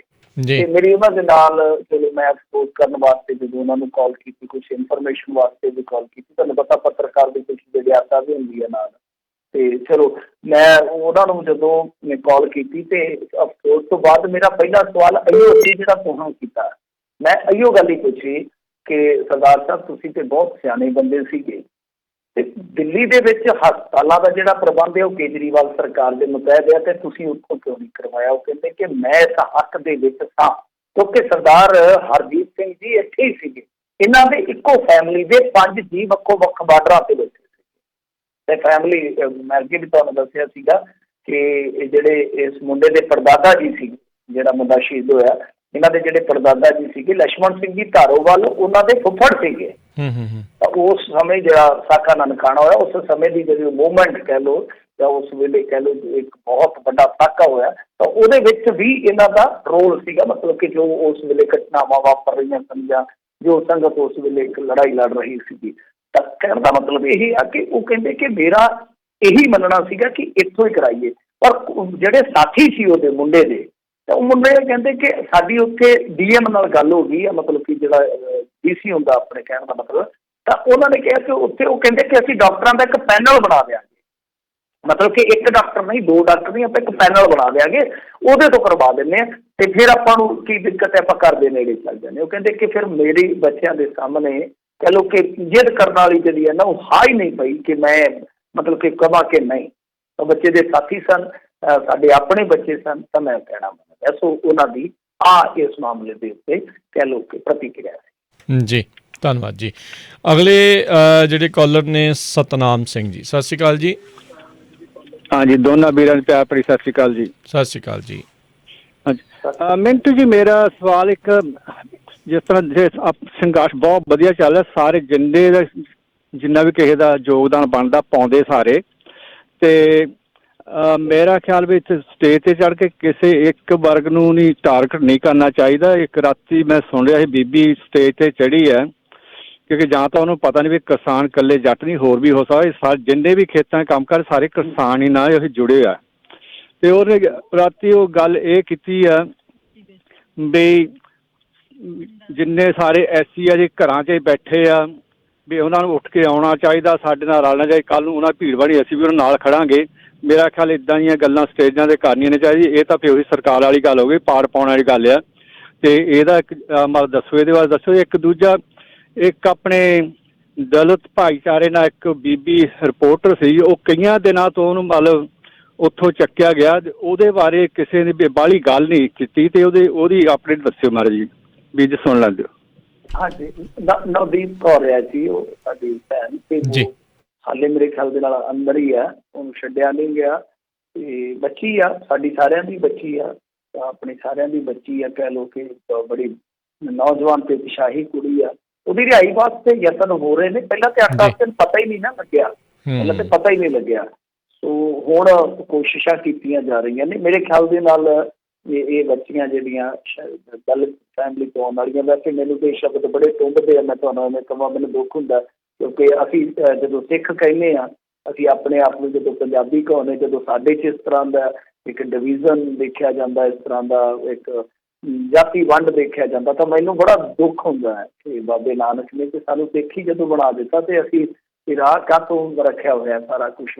ਪਰ ਫਿਰ ਵੀ ਜਿਹੜੀ ਤੁਸੀਂ ਗੱਲ ਕਹੀ ਆ, ਦੇਖੋ ਮੈਂ ਤੇ ਬਿਲਕੁਲ ਤੁਹਾਡੀ ਇਸ ਗੱਲ ਨਾਲ ਸਹਿਮਤ ਹਾਂ ਕਿ ਹਰੇਕ ਮਜ਼ਦੂਰ ਜਿਹੜਾ ਸੰਘਰਸ਼ 'ਚ ਨਹੀਂ ਆ ਸਕਦੇ। ਇਸ ਗੱਲ ਨੂੰ ਤੁਸੀਂ ਫੋਲੋ ਕਿਉਂ ਨਹੀਂ ਕਰਦੇ? ਕਿਉਂ ਮੈਂ ਕਹਿੰਦਾ ਕਿ ਲੀਡਰਾਂ ਦੀ ਜਿਹੜੇ ਇਸ ਤਰ੍ਹਾਂ ਦੀ ਸਪੀਚ ਕਰਦੇ, ਉਹਨਾਂ ਦੀ ਸਮਝ 'ਚ ਕਿਉਂ ਨਹੀਂ ਆਉਂਦੀ ਕਿ ਇੱਕ ਦਲਿਤ ਵੀਰ ਆ ਸਾਡਾ, ਗਰੀਬ ਵੀਰ ਆ ਸਾਡਾ, ਉਹ ਮੰਨ ਲਓ 250-300 ਰੁਪਏ ਦੀ ਦਿਹਾੜੀ ਲਾਉਂਦਾ, ਤੇ 2 ਬੱਚੇ ਆ, 2 ਮਾਪੇ ਆ, ਤੇ ਇੱਕ ਘਰ ਵਾਲੀ ਆ, ਤੇ ਉਹ ਸਾਰੀ ਫੈਮਿਲੀ ਹੋ ਸਕਦਾ ਉਹਦੇ ਇਕੱਲੇ ਤੇ ਨਿਰਭਰ ਹੋਵੇ। ਹੁਣ ਉਹ 10 ਦਿਨ 5 ਦਿਨ 4 ਦਿਨ ਲਾਂਭੇ ਜਾਊਗਾ ਤੇ ਟੱਬਰ ਕਿਵੇਂ ਪਲੂਗਾ? ਕਿ ਸਾਡੇ 'ਚੋਂ ਕਿਸੇ ਪਿੰਡ 'ਚੋਂ ਇਸ ਤਰ੍ਹਾਂ ਹੋਇਆ ਕਿ ਅਸੀਂ ਇਹੋ ਜਿਹੇ ਦਲਿਤ ਪਰਿਵਾਰਾਂ ਦਾ ਫਿਰ ਧਿਆਨ ਰੱਖਿਆ ਹੋਵੇ? ਜਾਂ ਤਾਂ ਸਾਨੂੰ ਵੀ ਫਿਰ ਉਹਨਾਂ ਦਾ ਧਿਆਨ ਰੱਖਣਾ ਚਾਹੀਦਾ ਕਿ ਜੇ ਕੋਈ ਦਲਿਤ ਵੀਰ ਜਾਂਦਾ ਤਾਂ ਅਸੀਂ ਉਹਨਾਂ ਦੀ ਫੈਮਿਲੀ ਦਾ ਖਿਆਲ ਰੱਖੀਏ, ਠੀਕ ਹੈ ਨਾ। ਸੋ ਇਸ ਤਰ੍ਹਾਂ ਇੱਕ ਕਹਿ ਦੇਣਾ ਕਿ ਕਿਸੇ ਨੂੰ ਚੋਭ ਲਾਉਣੀ, ਜੁਰਮਾਨਾ ਰੱਖ ਦੇਣਾ, ਇਹ ਮਜਬੂਰ ਨਹੀਂ ਕਰਨਾ ਚਾਹੀਦਾ। ਫੇਰੋ ਤੁਸੀਂ, ਹਾਂ ਜੇ ਕੋਈ ਜਾਣਾ ਚਾਹੁੰਦਾ, ਕੋਈ ਗਰੀਬ ਪਰਿਵਾਰ, ਉਹਨਾਂ ਨੂੰ ਤੁਸੀਂ ਦਿਓ ਆਪਣੇ ਕੋਲੋਂ ਕਿ ਹਾਂ ਭਾਈ ਕੋਈ ਗੱਲ ਨਹੀਂ, ਅੱਜ ਲੈ ਲਾ ਕਿਰਾਇਆ ਭਾੜਾ ਲੈਣਾ, ਤੇ ਆਪਣੀ ਫੈਮਿਲੀ ਦਾ ਵੀ ਫਿਕਰ ਨਾ ਕਰੀ, ਜੇ 4 ਫਿਰ ਦਾਣੇ ਸੁੱਟਣੇ ਪੈਟਾ ਅਸੀਂ ਸੁੱਟ ਦੇਵਾਂਗੇ। ਸੋ ਇਹ ਹੁੰਦੀ ਹੈ ਜ਼ਾਜ ਮਜ਼ਬੂਤ ਕਰਨ ਵਾਲੀ ਗੱਲ। ਮੈਂ ਤਾਂ ਸਟੇਜਾਂ ਤੋਂ ਕਹਿ ਕੇ ਆਇਆ ਕਿ ਤੁਸੀਂ ਉਹ ਲੋਕ ਹੋ ਜਿਹੜੇ ਅੱਜ ਹੱਕਾਂ ਲਈ ਬੈਠੇ ਹੋ, ਪਰ ਤੁਸੀਂ ਉਹ ਵੀ ਲੋਕ ਹੋ ਜਿਹੜੇ ਡਮੀ ਬੋਲੀਆਂ ਕਰਾ ਕੇ ਜੋ ਸੰਵਿਧਾਨ ਦੇ ਮੁਤਾਬਕ ਇਹਨਾਂ ਦਲਿਤਾਂ ਦੀ ਜ਼ਮੀਨ ਬਣਦੀ ਹੈ ਪੰਚਾਇਤੀ ਖਾਤੇ 'ਤੇ, ਤੁਸੀਂ ਉਹ ਨਹੀਂ ਦਿੰਦੇ। ਤਾਂ ਉਹ ਵੀ ਹੁਣ ਤੁਸੀਂ ਫੈਸਲਾ ਕਰੋ ਆਪਣੇ ਮਨ ਦੇ ਨਾਲ, ਇਮਾਨਦਾਰੀ ਨਾਲ, ਕਿ ਨਹੀਂ ਅਸਲ ਦੇ ਵਿੱਚ ਜਿਹੜੀ ਵੀ ਬੋਲੀ ਬਣਦੀ ਹੈ ਦਲਿਤ ਹਿੱਸੇ ਦੀ ਉਹਨਾਂ ਨੂੰ ਭਾਈਚਾਰੇ ਨੂੰ ਜਾਵੇ। ਤਾਂ ਸਾਨੂੰ ਇਹ ਚੀਜ਼ਾਂ ਵੀ ਮੇਰੇ ਖਿਆਲ ਦੇ ਨਾਲ ਸਿੱਖਣੀਆਂ ਚਾਹੀਦੀਆਂ। ਜੇ ਅਸੀਂ ਮੋਰਚਿਆਂ ਦੇ ਵਿੱਚੋਂ ਸਿਰਫ ਜਿੱਤ ਹਾਰ ਹੀ ਵੇਖਣੀ, ਅਸੀਂ ਸਿੱਖਣਾ ਕੁਛ ਨਹੀਂ, ਤਾਂ ਮੇਰੇ ਖਿਆਲ ਦੇ ਨਾਲ ਉਹ ਵੀ ਗਲਤ ਹੈ ਗੱਲ। ਜੀ ਅਗਲੇ ਜਿਹੜੇ ਕਾਲਰ ਨੇ ਆਪਣੇ ਨਾਲ ਜੁੜੇ, ਮਹਿੰਦਰ ਸਿੰਘ ਜੀ, ਸਤਿ ਸ਼੍ਰੀ ਅਕਾਲ। ਹਾਂਜੀ, ਸਤਿ ਸ਼੍ਰੀ ਅਕਾਲ ਜੀ। ਹਾਂਜੀ ਸਤਿ ਸ਼੍ਰੀ ਅਕਾਲ, ਮੈਟੂ ਗੁਸਰੀਆ ਜੀ। ਸਤਿ ਸ਼੍ਰੀ ਅਕਾਲ। ਸਤਿ ਸ਼੍ਰੀ ਅਕਾਲ ਜੀ। ਹਾਂਜੀ ਮੈਂ ਇੱਥੋਂ ਬਸੀ ਤੋਂ ਬੋਲਦਾ ਜੀ। ਮੈਂ ਦੇਖਿਆ ਮੈਂ ਸੰਨ 65 ਦੇ ਵਿੱਚ ਨਾ ਮੈਂ ਟਰੱਕ ਤੇ ਕਲਿੰਡਰ ਹੁੰਦਾ ਸੀਗਾ, ਤਾਂ ਟਰੱਕ ਤੇ 2 ਸਾਲ ਸਾਡੀਆਂ ਗੱਡੀਆਂ ਨਾ ਮਿਲਟਰੀ 'ਚ ਫੜ ਲਈਆਂ ਸੀ, ਤਾਂ 2 ਮਹੀਨੇ ਅਸੀਂ ਮਿਲਟਰੀ 'ਚ ਰਹਿ ਸਕੇ ਜੀ। ਤਾਂ ਹੁਣ ਦੇਖੋ ਜਿੱਦਾਂ ਜਿਹੜੀ ਹੁਣ ਹਾਲਤ ਬਣੀ ਉਹ ਅਸੀਂ ਦੇਖ ਕੇ ਉਦੋਂ ਦਾ ਹਾਲਾਤ ਆ ਸ਼ੱਕਰ ਪਾਕਿਸਤਾਨ ਜਾਂ ਕਿਤੇ ਸਾਰਾ ਦਾ ਦੇਖਿਆ ਸੀਗਾ, ਤਾਂ ਅੱਛੀ ਇਹਦਾ ਦੂਜੇ ਸਾਰੇ ਬਾਰਡਰਾਂ ਬੂਡਰਾਂ ਤੋਂ ਘੁੰਮਦੇ ਰਹੇ ਉਹਨਾਂ ਟਾਈਮਾਂ 'ਚ ਜੀ। ਤੇ ਹੁਣ ਜਿਹੜੀ ਨਹੀਂ ਹਾਲਤ ਦਿੱਲੀ ਦੀ ਬਣਾਤੀ ਆ, ਸਾਨੂੰ ਤਾਂ ਇੱਥੇ ਟੀਵੀ ਤੇ ਦੇਖ ਕੇ ਜਾਨੀ ਰੇਡੀਓ ਸੁਣ ਕੇ ਬਹੁਤ ਪਤਾ ਲੱਗਦਾ ਨਹੀਂ ਮੁਲਕ ਦੀ ਕੀ ਹਾਲਤ ਬਣਾਤੀ ਆ ਪੋਲੀਟਿਕਸ ਬੰਦਿਆਂ ਨੇ। ਇਹਦੇ ਬਾਰੇ ਦੇਖੋ ਵੀ ਇਹ ਜਿਹੜਾ ਕੰਮ ਇਹਨਾਂ ਦਾ ਚੰਗਾ ਨਹੀਂ ਹੈਗਾ। ਸਾਨੂੰ ਸਾਡੀਆਂ ਨਿਗਾਹ ਹੁਣ ਜਿਹੜਾ ਘਰ ਚੱਲਦਾ ਇਹਨਾਂ ਤੇ ਲੱਗਿਆ ਰਹਿੰਦੀਆਂ ਹਰ ਵੇਲੇ, ਪਰ ਚੰਗੀ ਖਬਰ ਆਵੇ ਤਾਂ ਬੜੀ ਖੁਸ਼ੀ ਵਾਲੀ ਗੱਲ ਹੈ ਜੀ। ਜੀ ਥੈਂਕ ਯੂ ਜੀ, ਇੰਨੀ ਗੱਲਬਾਤ ਕਰਨੀ ਜੀ, ਸ਼ੁਕਰੀਆ ਜੀ। ਜੀ ਮਿਹਰਬਾਨੀ ਨਦੀ। ਆਪਣੇ ਵਿਚਾਰ ਸਾਂਝੇ ਕਰਨ ਦੇ ਲਈ ਅਗਲੇ ਕਾਲਰ ਆਪਣੇ ਨਾਲ ਜੁੜੇ ਨੇ ਰਣਜੀਤ ਸਿੰਘ ਜੀ। ਸਤਿ ਸ਼੍ਰੀ ਅਕਾਲ ਜੀ। ਸਤਿ ਸ਼੍ਰੀ ਅਕਾਲ ਜੀ ਮਿੰਟੂ ਜੀ। ਸਤਿ ਸ਼੍ਰੀ ਅਕਾਲ। ਮਿੰਟੂ ਜੀ ਮੇਰੇ 2 ਸਵਾਲ ਹੈ ਜੀ। ਇੱਕ ਹੈਗਾ ਜੀ ਜਿਹੜਾ ਗੁਰੂ ਗ੍ਰੰਥ ਸਾਹਿਬ ਦੇ ਸਰੂਪ ਗਾਇਬ ਹੋਏ ਸੀ ਉਹਨਾਂ ਦੀ ਕੀ ਅਪਡੇਟ ਹੈਗੀ ਹੈ, ਤੇ ਦੂਜਾ ਹੈਗਾ ਜੀ ਬੁੱਧਵਾਰ ਦੇ ਪ੍ਰੋਗਰਾਮ ਦੇ ਵਿੱਚ ਨਾ ਤੁਹਾਨੂੰ ਵੀ ਕਿਸੇ ਨੇ ਕਾਮਰੇਡ ਹੁੰਦਾ ਸਰਟੀਫਿਕੇਟ ਦੇ ਦਿੱਤਾ ਕਮੈਂਟ ਦੇ ਵਿੱਚ, ਉਹਦੇ ਵੀਰ ਬਾਰੇ ਦੱਸਣਾ ਸੀ ਕੀ ਦੋਵਾਂ ਦੱਸਣਾ ਜੀ। Thank you. ਸਰਟੀਫਿਕੇਟ ਤਾਂ ਬੜੇ ਮਿਲਦੇ ਰਹਿੰਦੇ ਨੇ, ਕੋਈ ਗੱਲ ਨਹੀਂ। ਹਾਂ ਮੈਨੂੰ ਤਾਂ ਭਾਜੀ ਦਿੱਲੀ ਕੋਈ ਨਾ ਕੋਈ ਦੇ ਦਿੰਦਾ, ਕੋਈ ਖਾਲਿਸਤਾਨੀ ਹਿਸਾਬ ਦੇ ਦਿੰਦਾ, ਕੋਈ ਕਾਮਰੇਡਾਂ ਦਾ ਦੇ ਦਿੰਦਾ। ਮੈਨੂੰ ਖੁਦ ਨਹੀਂ ਪਤਾ ਮੈਂ ਕੌਣ ਆ। ਮੈਨੂੰ ਤੁਸੀਂ ਸਾਰਿਆਂ ਦੇ ਰਹੋ, ਕੋਈ ਗੱਲ ਨਹੀਂ, ਏਦਾਂ ਹੀ ਠੀਕ ਆ। ਹਾਂਜੀ ਦਲਤਾਂ ਦੀ ਗੱਲ ਚੱਲੀ ਹੈ ਤਾਂ ਮੈਨੂੰ ਐਂ ਲੱਗਾ ਕਿ ਮੈਂ ਦਲਤਾਂ ਦੇ ਵਿੱਚ ਹੀ ਹਾਂ, ਮੈਂ ਦਲਤਾਂ ਦੇ ਸ਼੍ਰੇਣੀ ਦਾ ਹੀ। ਤੋ ਇਹੀ ਮੇਰੀ ਕਮਜ਼ੋਰੀ ਹੈ, ਇਹੀ ਮੇਰੀ ਤਾਕਤ ਹੈ ਕਿ ਮੈਨੂੰ ਹਰੇਕ ਹੀ ਸਰਟੀਫਿਕੇਟ ਦਿੰਦਾ। ਜਿੱਦਣ ਇੱਕ ਸਰਟੀਫਿਕੇਟ ਮਿਲ ਗਿਆ ਸਮਝ ਲਓ ਮਿੰਟੂ ਨਹੀਂ ਉਹ ਲੱਗ ਗਿਆ ਜੀ, ਮੰਨ ਲਿਓ ਉਦਣ ਕਿ ਮਿੰਟੂ ਗਿਆ ਜਿੱਦਣ ਇੱਕ ਸਰਟੀਫਿਕੇਟ, ਕਿਉਂਕਿ ਮੇਰੇ ਕੋਲ ਸਾਰੇ ਸਰਟੀਫਿਕੇਟ ਆ। ਤੇ ਚਲੋ ਜਿਉਂਦੇ ਰਹਿਣ ਸਰਟੀਫਿਕੇਟ ਦੇਣ ਵਾਲੇ, ਉਹ ਅਕਲਵਾਨ ਲੋਕ ਆ, ਅਸੀਂ ਤਾਂ ਬੇਅਕਲੇ ਲੋਕ ਆ, ਤੇ ਉਹਨਾਂ ਦੀ ਤੌਫੀਕ ਜ਼ਿਆਦੀ ਆ, ਮੇਰੀ ਤੌਫੀਕ ਘੱਟ ਆ। ਕੋਈ ਗੱਲ ਨਹੀਂ, ਆਪਣੇ ਭਰਾ ਡਰ ਨਾ ਦਿਲਾਏ, ਇਹ ਵੀ ਆਪਣੇ ਲੋਕ ਨੇ। ਤੇ ਬਾਕੀ ਕਿਹੜੀ ਦੂਜੀ ਗੱਲ ਕੀ ਜਿਹੜੀਆਂ ਗੁਰੂ ਗ੍ਰੰਥ ਸਾਹਿਬ ਜੀ ਦੀਆਂ ਜਿਹੜੀਆਂ ਬੀੜਾਂ ਆ ਉਹਦੇ ਬਾਰੇ ਕੋਈ ਉਹੀ ਮਸਲਾ ਉੱਥੇ ਵਿੱਚ ਮਜ਼ੇਦਾਰ ਦੇ ਹੀ ਆ, ਨਾ ਆਰ ਹੋਇਆ ਨਾ ਪਾਰ ਹੋਇਆ। ਕਿ ਉਹ ਮਸਲਾ ਬਸ ਉਹ ਜਾਂਚ ਪੜਤਾਲ ਕਰਵਾਈ, ਫਿਰ ਉਹ ਕਹਿੰਦੇ ਜੀ ਕਾਰਵਾਈ ਕਰਾਂਗੇ। ਉਹ ਕਾਰਵਾਈ ਜੋ ਲੰਗੋਵਾਲ ਸਾਹਿਬ ਨੇ ਕਹੀ ਸੀਗੀ ਪਹਿਲਾਂ ਐਲਾਨੀ ਸੀ, ਉਸ ਤੋਂ ਵੀ ਥੜਕ ਗਏ। ਉਸ ਤੋਂ ਬਾਅਦ ਰੌਲਾ ਪੈ ਗਿਆ, ਫਿਰ ਉਹਨਾਂ ਦੇ ਖਿਲਾਫ ਮੋਰਚਾ ਲੱਗ ਗਿਆ ਸੀਗਾ। ਫਿਰ ਤੁਹਾਨੂੰ ਪਤਾ ਉਹਦੇ 'ਚ ਮਾਰ ਕੁਟਾਈ ਹੋਈ ਬਹੁਤ ਜ਼ਬਰਦਸਤ। ਉਸ ਤੋਂ ਬਾਅਦ ਫਿਰ ਨਾਲ ਦੇ ਨਾਲ ਹੀ ਕਿਸਾਨ ਸੰਘਰਸ਼ ਸ਼ੁਰੂ ਹੋ ਗਿਆ। ਤਾਂ ਗੱਲ ਉਹ ਜਿਹੜੀ ਆ ਉੱਥੇ ਦੀ ਉੱਥੇ ਖਲੋ ਗਈ। ਜੀ ਜੀ ਮਿਹਰਬਾਨੀ ਉਹਦੀ ਕਾਲ ਦੀ। ਅਗਲੇ ਕਾਲਰ ਆਪਣੇ ਨਾਲ ਜੁੜੇ ਨੇ ਅਜੇ ਵੀਰ। ਸਤਿ ਸ਼੍ਰੀ ਅਕਾਲ ਜੀ। ਸਤਿ ਸ਼੍ਰੀ ਅਕਾਲ ਜੀ, ਅਜੇ ਵੀਰ ਬੋਲ ਰਿਹਾ ਜੀ ਟੈਕਸਸ ਤੋਂ। ਜੀ ਮਿੰਟੂ ਜੀ ਮੇਰਾ ਸਵਾਲ ਇਹ ਸੀਗਾ ਕਿ ਜਿਹੜੇ ਆਪਣੇ ਕਿਸਾਨ ਅੰਦੋਲਨ ਦੇ ਸੰਘਰਸ਼ ਦੇ ਵਿੱਚ ਸਾਡੇ ਮੁੰਡੇ ਸ਼ਹੀਦ ਹੋ ਰਹੇ ਨੇ ਜਾਂ ਸਾਡੇ ਬਜ਼ੁਰਗ ਸ਼ਹੀਦ ਹੋ ਰਹੇ ਨੇ, ਸਾਡੀਆਂ ਜਿਹੜੀਆਂ ਸੰਸਥਾਵਾਂ ਨੇ ਉਹ ਮਤਲਬ ਕਿ FIR ਕਿਉਂ ਨਹੀਂ ਦਰਜ ਕਰਵਾ ਰਹੇ ਗਵਰਨਮੈਂਟ ਦੇ ਖਿਲਾਫ ਜਾਂ ਪੁਲਿਸ ਦੇ ਖਿਲਾਫ, ਜਿਹੜਾ ਉਹਨਾਂ ਨੇ ਮੁੰਡੇ ਨੂੰ ਵੀ ਮਾਰਿਆ, ਗੋਲੀ ਮਾਰ ਕੇ ਮਾਰਤਾ। ਬਾਅਦ ਦੇ ਵਿੱਚ ਯੂਪੀ ਦੇ ਉਧਰੋਂ ਜਿਹੜਾ ਪੋਸਟਮਾਰਟਮ ਕਰਾਇਆ ਉਹਦੇ 'ਚ ਆ ਗਿਆ ਵੀ ਐਕਸੀਡੈਂਟ ਦੇ ਥਰੂ ਮਰਿਆ। ਮੇਰਾ ਸਵਾਲ ਇਹ ਹੈ ਕਿ ਸਾਨੂੰ ਇਹ ਵੀ ਕਰਨਾ ਚਾਹੀਦਾ ਵੀ ਜਿਹੜੀ FIR ਆ ਸਾਨੂੰ ਵੀ ਕਰਵਾਉਣੀ ਚਾਹੀਦੀ ਹੈ ਉਹਨਾਂ ਦੇ ਖਿਲਾਫ। ਅਸੀਂ ਸਿਰਫ ਜਿਹੜੇ ਸਾਡੇ ਲੋਕ ਨੇ ਉਹ ਦੀਪ ਸਿੱਧੂ ਜਾਂ ਲੱਖਾ ਸਿਧਾਣਾ ਨੂੰ ਇਹ ਬਦਨਾਮ ਮੇਰਾ। ਥੈਂਕ ਯੂ ਜੀ। ਨਹੀਂ ਸਰ, ਸਰਕਾਰ ਦੇ ਖਿਲਾਫ ਸਰਕਾਰ ਹੀ FIR ਕਿਵੇਂ ਦਰਜ ਕਰੂਗੀ? ਪੁਲਿਸ ਦੇ ਖਿਲਾਫ ਪੁਲਿਸ FIR ਦਰਜ ਕਿਉਂ ਕਰੂਗੀ? ਉਹ ਮਾਮਲੇ ਜਾਂਦੇ ਕੋਰਟ ਕਚਹਿਰੀਆਂ 'ਚ। ਕੋਰਟ ਕਚਹਿਰੀਆਂ ਦੇ ਵਿੱਚ ਇਹੀ ਰਿਪੋਰਟਾਂ ਬੋਲਦੀਆਂ ਜਿਹਦੀ ਆਪਾਂ ਗੱਲ ਕੀਤੀ ਆ। ਉੱਥੇ ਪੋਸਟਮਾਰਟਮ ਦੀ ਰਿਪੋਰਟ ਹੀ ਜਿਹੜੀ ਕੰਸੀਡਰ ਕੀਤੀ ਜਾਊਗੀ। ਹੁਣ ਪੋਸਟਮਾਰਟਮ ਦੀ ਰਿਪੋਰਟ ਕਿੰਨਾ ਹਾਲਾਤਾਂ 'ਚ ਬਣੀ ਆ, ਕਿਸ ਤਰ੍ਹਾਂ ਬਣੀ ਆ, ਉਹਦਾ ਚਰਚਾ ਤੇ ਆਪਾਂ ਸੁਣ ਹੀ ਰਹੇ ਆ ਨਾ। ਪਰਿਵਾਰ ਦਾ ਕੀ ਕਹਿਣਾ ਹੈ, ਫਿਰ ਉਹ ਲਾਸ਼ ਦੀ ਜੋ ਹਾਲਤ ਆ, ਉਹਦੇ ਜੋ ਆਪਾਂ ਦੇਖਿਆ ਹੀ ਆ ਜਵਾੜੇ ਦੇ ਵਿੱਚ ਗੋਲੀ ਵੱਜੀ ਆ ਮੁੰਡੇ ਦੇ, ਲੱਗਦਾ ਏਦਾਂ ਹੀ ਆ ਸੁਰਾਖ ਜਿੱਦਾਂ ਹੋਇਆ। ਪਰ ਗੱਲ ਇਹ ਆ ਕਿ ਇਹ ਸਾਡੀਆਂ ਗੱਲਾਂ ਨੇ, ਇਹ ਸਾਡੀਆਂ ਚਰਚਾਵਾਂ ਨੇ। ਜਦ ਕੋਰਟ ਦੇ ਵਿੱਚ ਜਾਊ, ਕਿਉਂਕਿ ਸਿੱਧੀ ਪੁਲਿਸ ਤੇ FIR ਦਰਜ ਕਿਉਂ ਕਰੇਗੀ? ਸਰਕਾਰ ਤੇ ਕੌਣ FIR ਦਰਜ ਕਰੂਗਾ? ਰੌਲਾ ਤੇ ਇਹ ਕਿ ਜਦ ਆਪਾਂ FIR ਦਰਜ ਕਰਾਉਣ ਜਾਵਾਂਗੇ, ਉਹ ਇੱਕੋ ਹੀ ਸਾਡੇ ਕੋਲੋਂ ਸਟੇਸ਼ਨ ਕਹਿ ਲਓ ਜਾਂ ਮੰਚ ਕਹਿ ਲਓ ਜਾਂ ਕੁਝ ਸੰਸਥਾ ਕਹਿ ਲਓ, ਉਹ ਹੈ ਕੋਰਟ ਹੈ। ਕੋਰਟ ਦੇ ਵਿੱਚ ਜਦ ਜਾਵਾਂਗੇ ਤਾਂ ਉਹਨਾਂ ਨੇ ਕਾਗਜ਼ ਦੇਖਣੇ ਆ। ਕੋਰਟ ਕਚਹਿਰੀਆਂ ਜਜ਼ਬਾਤਾਂ ਤੇ ਨਹੀਂ ਚੱਲਦੀਆਂ, ਕੋਰਟ ਕਚਹਿਰੀਆਂ ਖਬਰਾਂ ਤੇ ਨਹੀਂ ਚੱਲਦੀਆਂ। ਉਹਨਾਂ ਨੇ ਉਹ ਜੋ ਉਸ ਵੇਲੇ ਸਬੂਤ ਨੇ ਜਾਂ ਜਿਹੜੇ ਉਹ ਉੱਥੇ ਪ੍ਰੋਸੀਜਰ ਦੇ ਵਿੱਚ ਜਿਹੜੇ ਐਵੀਡੈਂਸ ਹੁੰਦੇ ਉਹੀ ਦੇਖਣੇ ਹੁੰਦੇ ਆ, ਕੰਸੀਡਰ ਕਰਨੇ ਹੁੰਦੇ ਆ। ਇਹ ਆ ਕਿ ਅਗਾਂਹ ਕੋਈ ਇਨਕੁਆਇਰੀ ਲੱਗ ਸਕਦੀ ਹੈ ਥਰੂ ਕੋਰਟ, ਪਰ ਉਹ ਹਾਲੇ ਲੰਮਾ ਚੌੜਾ ਪੈਂਦਾ ਕਿਉਂਕਿ ਬੱਚੇ ਦੇ ਨਾਲ ਇਸ ਤਰ੍ਹਾਂ ਹੋਇਆ, ਪਰਿਵਾਰ ਬਹੁਤ ਜ਼ਿਆਦਾ ਸਦਮੇ ਦੇ ਵਿੱਚ ਆ। ਹੌਲੀ ਹੌਲੀ ਹੋ ਸਕਦਾ ਕਿ ਇਹ ਚੀਜ਼ਾਂ ਜਿਹੜੀਆਂ ਉਹ ਇੱਕ ਵਾਰ ਆਪਾਂ ਨੂੰ ਦੇਖਣ ਨੂੰ ਮਿਲ ਜੀ। ਅਤੇ ਨਾਲੇ ਮਿੰਟੂ ਜੀ ਇੱਥੇ ਤਾਂ ਸੁਪਰੀਮ ਕੋਰਟ ਦੇ ਜਸਟਿਸ ਲੋਇਆ ਦੀ ਰਿਪੋਰਟ ਦਾ ਦੇਖ ਲਓ ਉੱਥੇ ਕੀ ਬਣਿਆ, ਅਤੇ ਫਿਰ ਉਹਨਾਂ ਦੇ ਰੁਤਬੇ ਦੇ ਹਿਸਾਬ ਦੇ ਨਾਲ ਤਾਂ ਕਿੰਨਾ ਜਿਹੜਾ ਇਹ ਇੱਕ ਆਮ ਲੋਕ ਦੀ ਜਿਹੜੀ ਗੱਲ ਕਰ ਰਹੇ ਹਾਂ ਅਤੇ ਉਹਦੇ 'ਤੇ ਇਹਨਾਂ ਨੇ ਕੀ ਜਿਹੜਾ ਉਹ ਕਰ ਦੇਣਾ ਉਹ ਵੀ ਦੇਖ ਲਓ। ਜੱਜ ਵੀ ਵਿਚਾਰੇ ਚੜ੍ਹਾਈ ਕਰਕੇ ਉਹਨਾਂ ਨੂੰ ਮਾਰ ਹੀ ਦਿੱਤਾ, ਅਤੇ ਪਰ ਲੱਭਾ ਉਸ ਖਾਤੇ ਦੇ ਵਿੱਚੋਂ ਫਿਰ ਕੁਛ ਨਹੀਂ ਹੈਗਾ। ਅਗਲੇ ਜਿਹੜੇ ਕਾਲਰ ਆਪਣੇ ਨਾਲ ਜੁੜੇ ਨੇ ਅਵਤਾਰ ਸਿੰਘ ਪੰਨੂ, ਸਤਿ ਸ਼੍ਰੀ ਅਕਾਲ। ਸਤਿ ਸ਼੍ਰੀ ਅਕਾਲ ਜੀ। ਮੈਂ ਇਹ ਪੁੱਛਣਾ ਚਾਹੁੰਦਾ ਕਿ ਬੀਜੇਪੀ ਦੇ ਵਿੱਚ ਉਹਨਾਂ ਲੋਕਾਂ ਨੂੰ ਆਮ ਤੌਰ 'ਤੇ MLA ਅਤੇ MP ਦੀਆਂ ਟਿਕਟਾਂ ਦੇ ਦਿੱਤੀਆਂ ਜਾਂਦੀਆਂ ਨੇ ਜਿਹੜੇ ਬਹੁਤ ਜ਼ਿਆਦਾ ਫਿਰਕਾ ਪ੍ਰਸਤ ਹੁੰਦੇ ਨੇ, ਧਮਾਕੇ ਕਰਦੇ ਨੇ ਜਾਂ ਲੋਕਾਂ ਦੇ ਵਿੱਚ ਜਾ ਕੇ ਫਿਰਕਾ ਪ੍ਰਸਤੀ ਦੀ ਅੱਗ ਲਾਉਂਦੇ ਨੇ।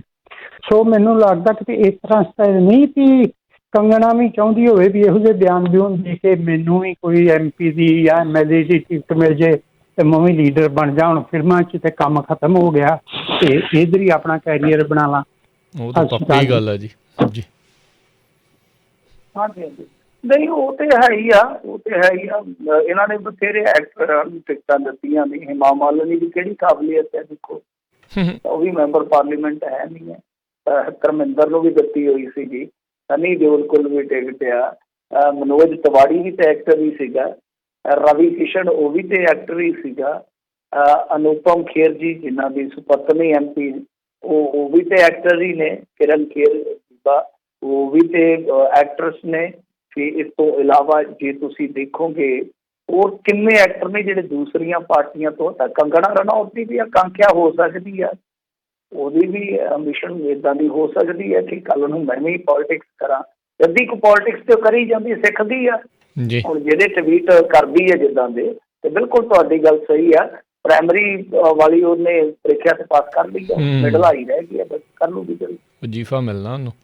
ਜੀ ਇਹ ਤਾਂ ਪੱਕੀ ਗੱਲ ਆ। ਇੱਦਾਂ ਦੇ ਬਹੁਤ ਇਹਨਾਂ ਨੇ ਇੱਦਾਂ ਹੀ ਇਕੱਠੇ ਜਿਹੜੇ ਉਹ ਕੀਤੇ ਨੇ। ਅਗਲੇ ਕਾਲਰ ਨੇ ਆਪਣੇ ਨਾਲ ਜੁੜੇ ਹਰਜਿੰਦਰ ਸੰਧਾਵਾਲੀਆ, ਸਤਿ ਸ਼੍ਰੀ ਅਕਾਲ। ਹਾਂ ਵੀਰ ਜੀ ਸਤਿ ਸ਼੍ਰੀ ਅਕਾਲ। ਮਿੰਟੂ ਜੀ ਨੂੰ ਸਤਿ ਸ਼੍ਰੀ ਅਕਾਲ। ਮੈਂ ਇਹ ਇੱਕ ਐਜੀਟੇਸ਼ਨ ਹੈ ਜਿਹੜੀ ਫਾਰਮਰਸ ਦੀ, ਉਹਨਾਂ ਨੂੰ ਉਸ ਨੂੰ ਇੱਕ ਹੋਰ ਐਂਗਲ ਤੋਂ ਦੇਖਦਾ ਹਾਂ ਕਿਉਂਕਿ ਮੈਂ ਪੋਲੀਟੀਕਲ ਸਾਇੰਸ ਦਾ ਹੀ ਸਟੂਡੈਂਟ ਰਿਹਾ, ਕਿ ਇਹ ਫਾਰਮਰਸ ਜਿਹੜੇ ਆ ਕੱਲ੍ਹ ਨੂੰ ਇਹ ਬਹੁਤ ਵੱਡੀ ਇੱਕ ਆਪੋਜੀਸ਼ਨ ਬਣ ਕੇ ਬਾਹਰ ਆ ਸਕਦੀ ਹੈ, ਪੋਲੀਟੀਕਲ ਆਪੋਜੀਸ਼ਨ ਪਾਰਲੀਮੈਂਟ ਦੇ ਵਿੱਚ, ਕਿਉਂਕਿ ਇਹ ਨੈਸ਼ਨਲ ਵਾਈਡ ਇੱਕ ਐਜੀਟੇਸ਼ਨ ਹੋ ਗਈ ਹੈ। ਅਤੇ ਮਿੰਟੂ ਜੀ ਨੂੰ ਪੁੱਛਣਾ ਕਿ ਤੁਸੀਂ ਇਹਦੇ ਬਾਰੇ ਕੀ ਬਿਆਨ ਦਿਓਗੇ, ਕਿਉਂਕਿ ਆਪੋਜੀਸ਼ਨ ਹੈ ਨਹੀਂ ਗੀ ਹੁਣ ਹਿੰਦੁਸਤਾਨ 'ਚ, ਅਤੇ ਗੌਰਮੈਂਟ ਨੂੰ ਇੱਕ ਇਹ ਵੀ ਡਰ ਪੈ ਗਿਆ ਹੈ ਕਿ ਕੱਲ੍ਹ ਨੂੰ ਇਹ ਇੱਕ ਝੰਡਾ ਜਿਹੜਾ ਹੈ ਫਾਰਮਰਸ ਦਾ, ਇਹ ਇੱਕ ਆਪੋਜੀਸ਼ਨ ਪੋਲੀਟੀਕਲ ਪਾਰਟੀ ਦਾ ਝੰਡਾ ਬਣ ਕੇ ਸਾਡੇ ਸਾਹਮਣੇ ਮੁਸੀਬਤ ਬਣ ਕੇ ਆਏਗਾ। ਅਤੇ ਇਹ ਪੁੱਛੋ ਇਹਨਾਂ ਨੂੰ ਮੇਰਾ ਕੁਐਸਚਨ ਜੀ। ਜੀ ਜੀ ਜੀ ਬਿਲਕੁਲ। ਲੱਖਾ ਸਿਧਾਣਾ ਜਾਂ ਉਹ ਦੀਪ ਸਿੱਧੂ ਦਾ ਮਸਲਾ ਜਿਹੜਾ, ਉਹ ਕੁਛ ਲੋਕ ਇਸ ਐਂਗਲ ਤੋਂ ਤਦੇ ਦੇਖ ਰਹੇ ਹੈ ਨਾ ਕਿ ਜਿਹੜੇ ਕੁਛ ਚਰਚਿਤ ਨੌਜਵਾਨ ਸੀਗੇ ਜਿਹੜੇ ਕੱਲ੍ਹ ਨੂੰ ਗਾਂ ਨੌਜਵਾਨੀ ਪੋਲੀਟਿਕਸ ਦੀ ਨੀਂਹ ਰੱਖ ਸਕਦੇ ਸੀਗੇ ਕਿ ਉਹਨਾਂ ਨੂੰ ਜਾਣਬੁੱਝ ਕੇ ਲਾਂਭੇ ਕੀਤੇ ਜਾ ਰਹੇ, ਇਹ ਇੱਕ ਥਿਊਰੀ ਲਈ ਜਾਂਦੀ ਹੈ, ਇੱਕ ਸਵਾਲ ਚੁੱਕਿਆ ਜਾਂਦਾ ਹੈ। ਤਾਂ ਦੂਸਰੇ ਪਾਸੇ ਓਪੋਜੀਸ਼ਨ ਲਾਗੇ ਲੱਗ ਰਹੇ ਆ ਗਾਜ਼ੀਪੁਰ ਵਾਲੇ ਬਾਰਡਰ ਤੇ, ਤਾਂ ਉੱਥੋਂ ਸਾਫ਼ ਪਤਾ ਲੱਗਦਾ ਹੈ ਕਿ ਵਾਕਿਆ ਹਰੇਕ ਬੰਦਾ ਜਿਹੜਾ ਉਹ ਮਾਈਲੇਜ ਲੱਭਦਾ ਹੈ ਇਹਦੇ ਵਿੱਚੋਂ ਕਿ ਕਿਸੇ ਨਾ ਕਿਸੇ ਤਰੀਕੇ ਨਾਲ ਲੈ ਲਵਾਂ। ਤਾਂ ਇਹਦਾ ਇੱਕ ਅਰਥ ਇਹ ਵੀ ਹੈ ਕਿ ਵਾਕਿਆ ਉੱਥੇ ਪੋਲੀਟੀਕਲੀ ਗੇਨ ਕੀਤਾ ਜਾ ਸਕਦਾ ਲੀਡਰਸ਼ਿਪ, ਜਿੱਥੇ ਸਾਰੀ ਓਪੋਜੀਸ਼ਨ ਜਿਹੜੀ ਕਿ ਇੱਕ ਤਰ੍ਹਾਂ ਨਾਲ ਕਹਿ ਲਓ ਕਿ ਸੁੱਤੀ ਹੋਈ ਓਪੋਜੀਸ਼ਨ ਸੀਗੀ, ਬਿਲਕੁਲ ਨਿਰਜੀਵ ਜੀ ਹੋਈ ਓਪੋਜੀਸ਼ਨ ਸੀਗੀ, ਉਹ ਯਕਦਮ ਐਕਟਿਵ ਹੋ ਜਾਂਦੀ ਹੈ। ਨਹੀਂ ਤੇ ਬੋਲਦੇ ਹੀ ਨਹੀਂ ਸੀਗੇ, ਇਹਨਾਂ ਦੀਆਂ ਤਾਂ ਸਟੇਟਮੈਂਟ ਛੇਤੀ ਕੀਤੇ ਹਾਂ। ਤਾਂ ਇਹੀ ਹੈ ਕਿ ਹੁਣ ਜੇ ਕੋਈ ਦੂਸਰਾ ਲਾਹਾ ਲੈ ਜਾਂਦਾ ਤੇ ਇਹ ਵਾਕਈ ਇਸ ਐਜੂਕੇਸ਼ਨ ਦੀ ਮਿਆਦ ਤੇ ਕਹਿੰਦਾ ਕਿ ਵਿਫਲਤਾ ਅਸਫਲਤਾ ਹੋਊਗੀ। ਜੇ ਤੁਹਾਨੂੰ ਲੱਗਦਾ ਹੈ ਕਿ ਤੁਹਾਡੀ ਗੱਲਬਾਤ ਨਹੀਂ ਸੁਣ ਰਹੀ ਸਿਆਸਤ, ਤਾਂ ਸਿਆਸਤ ਦੇ ਵਿੱਚ ਆਉਣਾ ਕੋਈ ਗੁਨਾਹ ਨਹੀਂ ਹੈ। ਤੁਸੀਂ ਆਪ ਨਹੀਂ ਆਉਣਾ, ਬਜ਼ੁਰਗ ਲੀਡਰਾਂ ਨੇ ਆਪ ਨਹੀਂ ਆਉਣਾ, ਨੌਜਵਾਨ ਲੀਡਰਸ਼ਿਪ ਤਿਆਰ ਕਰੋ, ਤਾਂ ਕੁਛ ਨਾ ਕੁਛ ਤੇ ਖੱਟ ਕੇ ਮੁੜਨਾ ਹੀ ਚਾਹੀਦਾ ਨਾ। ਬਿਲਕੁਲ ਬੈਸ ਕਰਨ ਨਾਲ ਸਹਿਮਤ ਹੈ ਕਿ ਓਪੋਜੀਸ਼ਨ ਤਾਂ ਘੱਟੋ ਘੱਟ ਮਿਲ ਸਕਦੀ ਆ। ਓਪੋਜੀਸ਼ਨ ਤੇ ਕੋਈ ਵੱਡੀ ਗੱਲ ਨਹੀਂ ਹੈ, ਕਿਉਂਕਿ ਓਪੋਜੀਸ਼ਨ ਨੂੰ ਜਿੱਥੋਂ ਤੇਲ ਮਿਲ ਸਕਦਾ, ਐਨਰਜੀ ਮਿਲ ਸਕਦੀ ਹੈ ਜਿਸ ਐਜੀਟੇਸ਼ਨ 'ਚੋਂ, ਇਹਦਾ ਮਤਲਬ ਇਹ ਆ ਕਿ ਆਪਣੇ ਪੱਧਰ ਤੇ ਵੀ ਉਹ ਪੈਟਰੋਲ ਪੰਪ ਖੋਲ ਸਕਦੇ, ਕੋਈ ਦਿੱਕਤ ਨਹੀਂ ਹੈਗੀ। ਜੀ ਜੀ। ਅਗਲੇ ਜਿਹੜੇ ਕਾਲਰ ਆਪਣੇ ਨਾਲ ਜੁੜੇ ਨੇ ਰਣਦੀਪ ਸਿੰਘ ਜੀ। ਹਾਂਜੀ, ਸਤਿ ਸ਼੍ਰੀ ਅਕਾਲ ਜੀ। ਹਾਂਜੀ, ਸਤਿ ਸ਼੍ਰੀ ਅਕਾਲ ਦੋਨਾਂ ਵੀਰਾਂ ਨੂੰ, ਸਾਰੇ ਸੁਣਦਾ ਸਰੋਤਿਆਂ ਨੂੰ। ਮਿੰਟੂ ਭਾਜੀ, ਮੇਰਾ ਇੱਕ ਸਵਾਲ ਹੈ ਤੁਹਾਨੂੰ। ਜਿਹੜਾ ਟਵਿੱਟਰ ਵਾਲਿਆਂ ਨੇ ਕੀਤਾ ਆ, ਹੁਣ ਇਹ ਜਿਹੜੀ ਟ੍ਰੈਂਡਿੰਗ ਦੇ ਵਿੱਚ ਚੀਜ਼ ਚੱਲਦੀ ਸੀਗੀ, ਅੱਗੇ ਸਾਡੇ ਇੱਥੇ ਜਰਮਨ 'ਚ ਸਾਨੂੰ ਬੈਠਿਆਂ ਨੂੰ ਇੰਡੀਆ ਦਾ ਜਾਂ ਫਾਰਮਰ ਦਾ ਸਾਰਾ ਟ੍ਰੈਂਡਿੰਗ ਪਤਾ ਲੱਗਦਾ ਸੀ। ਹੁਣ ਸਾਡੇ ਉਹ ਬੰਦ ਕਰ ਦਿੱਤਾ ਇਸ ਵੇਲੇ। ਕਿਉਂ? ਇਹ ਕਿਉਂ ਆ? ਮਤਲਬ ਸ਼ਰਮਸ਼ਾ ਰਿਹਾ ਟਵਿੱਟਰ ਵਾਸਤੇ ਵੀ, ਕੀ ਮਤਲਬ ਮੈਨੂੰ ਸਮਝ ਨਹੀਂ ਆਈ, ਮਾੜਾ ਜਿਹਾ ਸਮਝਾਇਓ ਸਾਨੂੰ ਜੀ। ਤੁਸੀਂ ਕਹਿ ਰਹੇ ਹੋ ਵੀ ਤੁਹਾਡੇ ਉੱਥੇ ਟ੍ਰੈਂਡਿੰਗ ਦੇ ਵਿੱਚ, ਤੁਹਾਡੇ ਉੱਥੇ ਟ੍ਰੈਂਡਿੰਗ 'ਚ ਆਉਣਾ ਬੰਦ ਹੋ ਗਿਆ ਫਾਰਮਰ ਪ੍ਰੋਟੈਸਟ, ਇਹ ਤੁਸੀਂ ਕਹਿ ਰਹੇ ਹੋ? ਹਾਂ ਹਾਂਜੀ ਭਾਜੀ, ਜਿੱਦਾਂ ਸਾਡੇ ਜਿਹੜੀ ਇੱਥੇ ਜਰਮਨ ਦੀ ਡਾਚਲੈਂਡ ਦਾ ਟ੍ਰੈਂਡਿੰਗ ਚੱਲ ਰਿਹਾ, ਉਹੀ ਆ ਰਿਹਾ। ਜਿਹੜਾ ਇੰਡੀਆ ਦਾ ਜਾਂ ਹੋਰ ਕੰਟਰੀ ਆ ਉਹ ਸਾਡੇ ਬੰਦ ਹੋ ਗਿਆ। ਓਕੇ, ਹੁਣ ਇਸ ਚੀਜ਼ ਦੇ ਬਾਰੇ ਤਾਂ ਜਿਹੜਾ ਉਹ ਪਤਾ ਨਹੀਂ ਮਿੰਟੂ ਜੀ, ਮੇਰੇ ਕੋਲ ਤਾਂ ਕੋਈ ਇਸ ਦਾ ਇੱਦਾਂ ਜਵਾਬ ਨਹੀਂ ਹੈਗਾ। ਜ਼ਿਆਦਾਤਰ ਜਿਹੜੇ ਮੁਲਕ ਦੇ ਵਿੱਚ ਟ੍ਰੈਂਡਿੰਗ ਜਿਹੜੀ ਚੀਜ਼ ਹੋ ਰਹੀ ਹੁੰਦੀ ਆ ਉਹੀ ਟਵਿੱਟਰ ਦੇ ਉੱਤੇ ਆਉਂਦੀ ਆ, ਅਨਲੈਸ ਇਹਨਾਂ ਨੇ ਜਰਮਨੀ ਤੱਕ ਵੀ ਪਹੁੰਚ ਕਰਕੇ ਇਸ ਚੀਜ਼ ਨੂੰ ਬਲੌਕ ਕਰਨ ਦੀ ਕੋਸ਼ਿਸ਼ ਕੀਤੀ। ਮੈਨੂੰ ਵੀ ਉਹਦੇ ਬਾਰੇ ਨਹੀਂ ਪਤਾ ਹੈਗਾ ਸਰ, ਮੈਨੂੰ ਵੀ ਨਹੀਂ ਪਤਾ। ਮੈਂ ਤਾਂ ਟਵਿੱਟਰ ਚਲਾਉਂਦਾ ਨਹੀਂਗਾ, ਮੈਂ ਤਾਂ ਫੇਸਬੁੱਕ ਮਾੜੀ ਮੋਟੀ ਰੇਡ ਲੈਣਾ ਜਾਂ ਈਮੇਲ ਵੇਖ ਲੈਣਾ, ਤੇ ਇਸ ਤੋਂ ਇਲਾਵਾ ਤੇ ਮੈਨੂੰ ਕੁਛ ਨਹੀਂ। ਮੈਂ ਤੇ ਆਪਣੇ ਫੋਨ ਦੇ ਵਿੱਚੋਂ ਵੀ ਬਹੁਤ ਸਾਰੀਆਂ ਐਪ ਇਸ ਤਰ੍ਹਾਂ ਦੀਆਂ ਡਿਲੀਟ ਕਰ ਰੱਖੀਆਂ ਨੇ। ਮੈਨੂੰ ਟਵਿੱਟਰ ਬਾਰੇ ਬਹੁਤਾ ਨਹੀਂ ਪਤਾ। ਟਵਿੱਟਰ ਮੈਂ ਨਹੀਂ ਚਲਾਇਆ, ਮੇਰੇ ਅਕਾਊਂਟ ਤੋਂ ਸਭ ਬਣਾ ਦਿੱਤੇ ਸੀ। ਇੱਕ ਵਾਰੀ ਮੈਂ ਸਾਈਬਰ ਸੈੱਲ ਨੂੰ ਦਿੱਤੀ ਸੀ ਕੰਪਲੇਂਟ, ਤੇ ਕੁਛ ਉਹਨਾਂ ਨੇ ਕੀਤੇ ਸੀਗੇ। ਇਹ ਚੀਜ਼ਾਂ ਮੈਨੂੰ ਨਹੀਂ ਪਤਾ ਕਿ ਕਿਸ ਤਰ੍ਹਾਂ ਚੱਲਦੀਆਂ ਨੇ, ਕਿਸ ਤਰ੍ਹਾਂ ਇਹ ਬੰਦ ਕੀਤੀਆਂ ਜਾਂਦੀਆਂ। ਪਰ ਮੈਨੂੰ ਇੱਕ ਚੀਜ਼ ਦਾ ਪਤਾ ਆ, ਇੱਕ ਚੀਜ਼ ਦਾ ਇਲਮ ਹੈ ਕਿ ਕਿਤੇ ਨਾ ਕਿਤੇ ਇਹ ਜਿਹੜਾ ਟਵਿੱਟਰ ਹੈ ਜਾਂ ਫੇਸਬੁੱਕ ਹੈ, ਜਿਹਦੇ ਵਾਸਤੇ ਇੰਡੀਆ ਬਹੁਤ ਵੱਡਾ ਬਾਜ਼ਾਰ ਆ, ਤਾਂ ਸਰਕਾਰ ਹੁਣ ਉਹਦੇ ਉੱਤੇ ਬਹੁਤ ਜ਼ਿਆਦਾ, ਜਿੱਦਾਂ ਕਹਿ ਲਓ ਕਿ ਦਬਾਅ ਪਾ ਕੇ ਉਹਨਾਂ ਨੂੰ ਕਾਬੂ ਕਰ ਸ਼ਿਕੰਜਾ ਕੱਸ ਰਹੀ ਇਹਨਾਂ ਦੋਨਾਂ ਹੀ। ਹਾਂਜੀ ਬਿਲਕੁਲ, ਇਹ ਜਿਹੜੀਆਂ ਨੈਟਵਰਕਿੰਗ ਸਾਈਟਸ ਨੇ, ਤਾਂ ਇਹਨਾਂ ਨੂੰ ਤੁਸੀਂ ਜੇ ਵਰਤਣਾ ਹੈ ਤਾਂ ਠੀਕ ਹੈ, ਵਰਤ ਸਕਦੇ ਹੋ ਜਦ ਤੱਕ ਸਹਿੰਦਾ ਜਿਹਾ ਕੰਮ ਚੱਲਦਾ ਆ।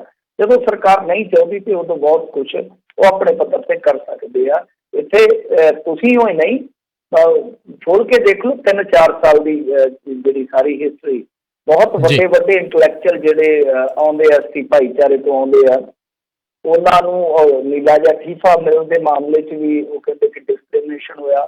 ਜਾਂ ਜਿੱਦਾਂ ਜੈਂਤ ਸ਼ਾਹ ਜੀ ਸੀਗੇ, ਅਮਿਤ ਸ਼ਾਹ ਜੀ ਦੇ ਲੜਕੇ, ਉਹਨਾਂ ਨੂੰ ਉਦੋਂ ਠੀਫਾ ਦੇ ਦਿੱਤਾ ਗਿਆ ਜਦੋਂ ਉਹਨਾਂ ਦੇ ਸਾਰੇ ਟੋਟਲ ਮੇਰੇ ਖਿਆਲ ਦੇ ਨਾਲ ਫੋਲੋਅਰ ਜਿਹੜੇ 28 ਸੀਗੇ, ਸਮਝਦੇ ਹੋ।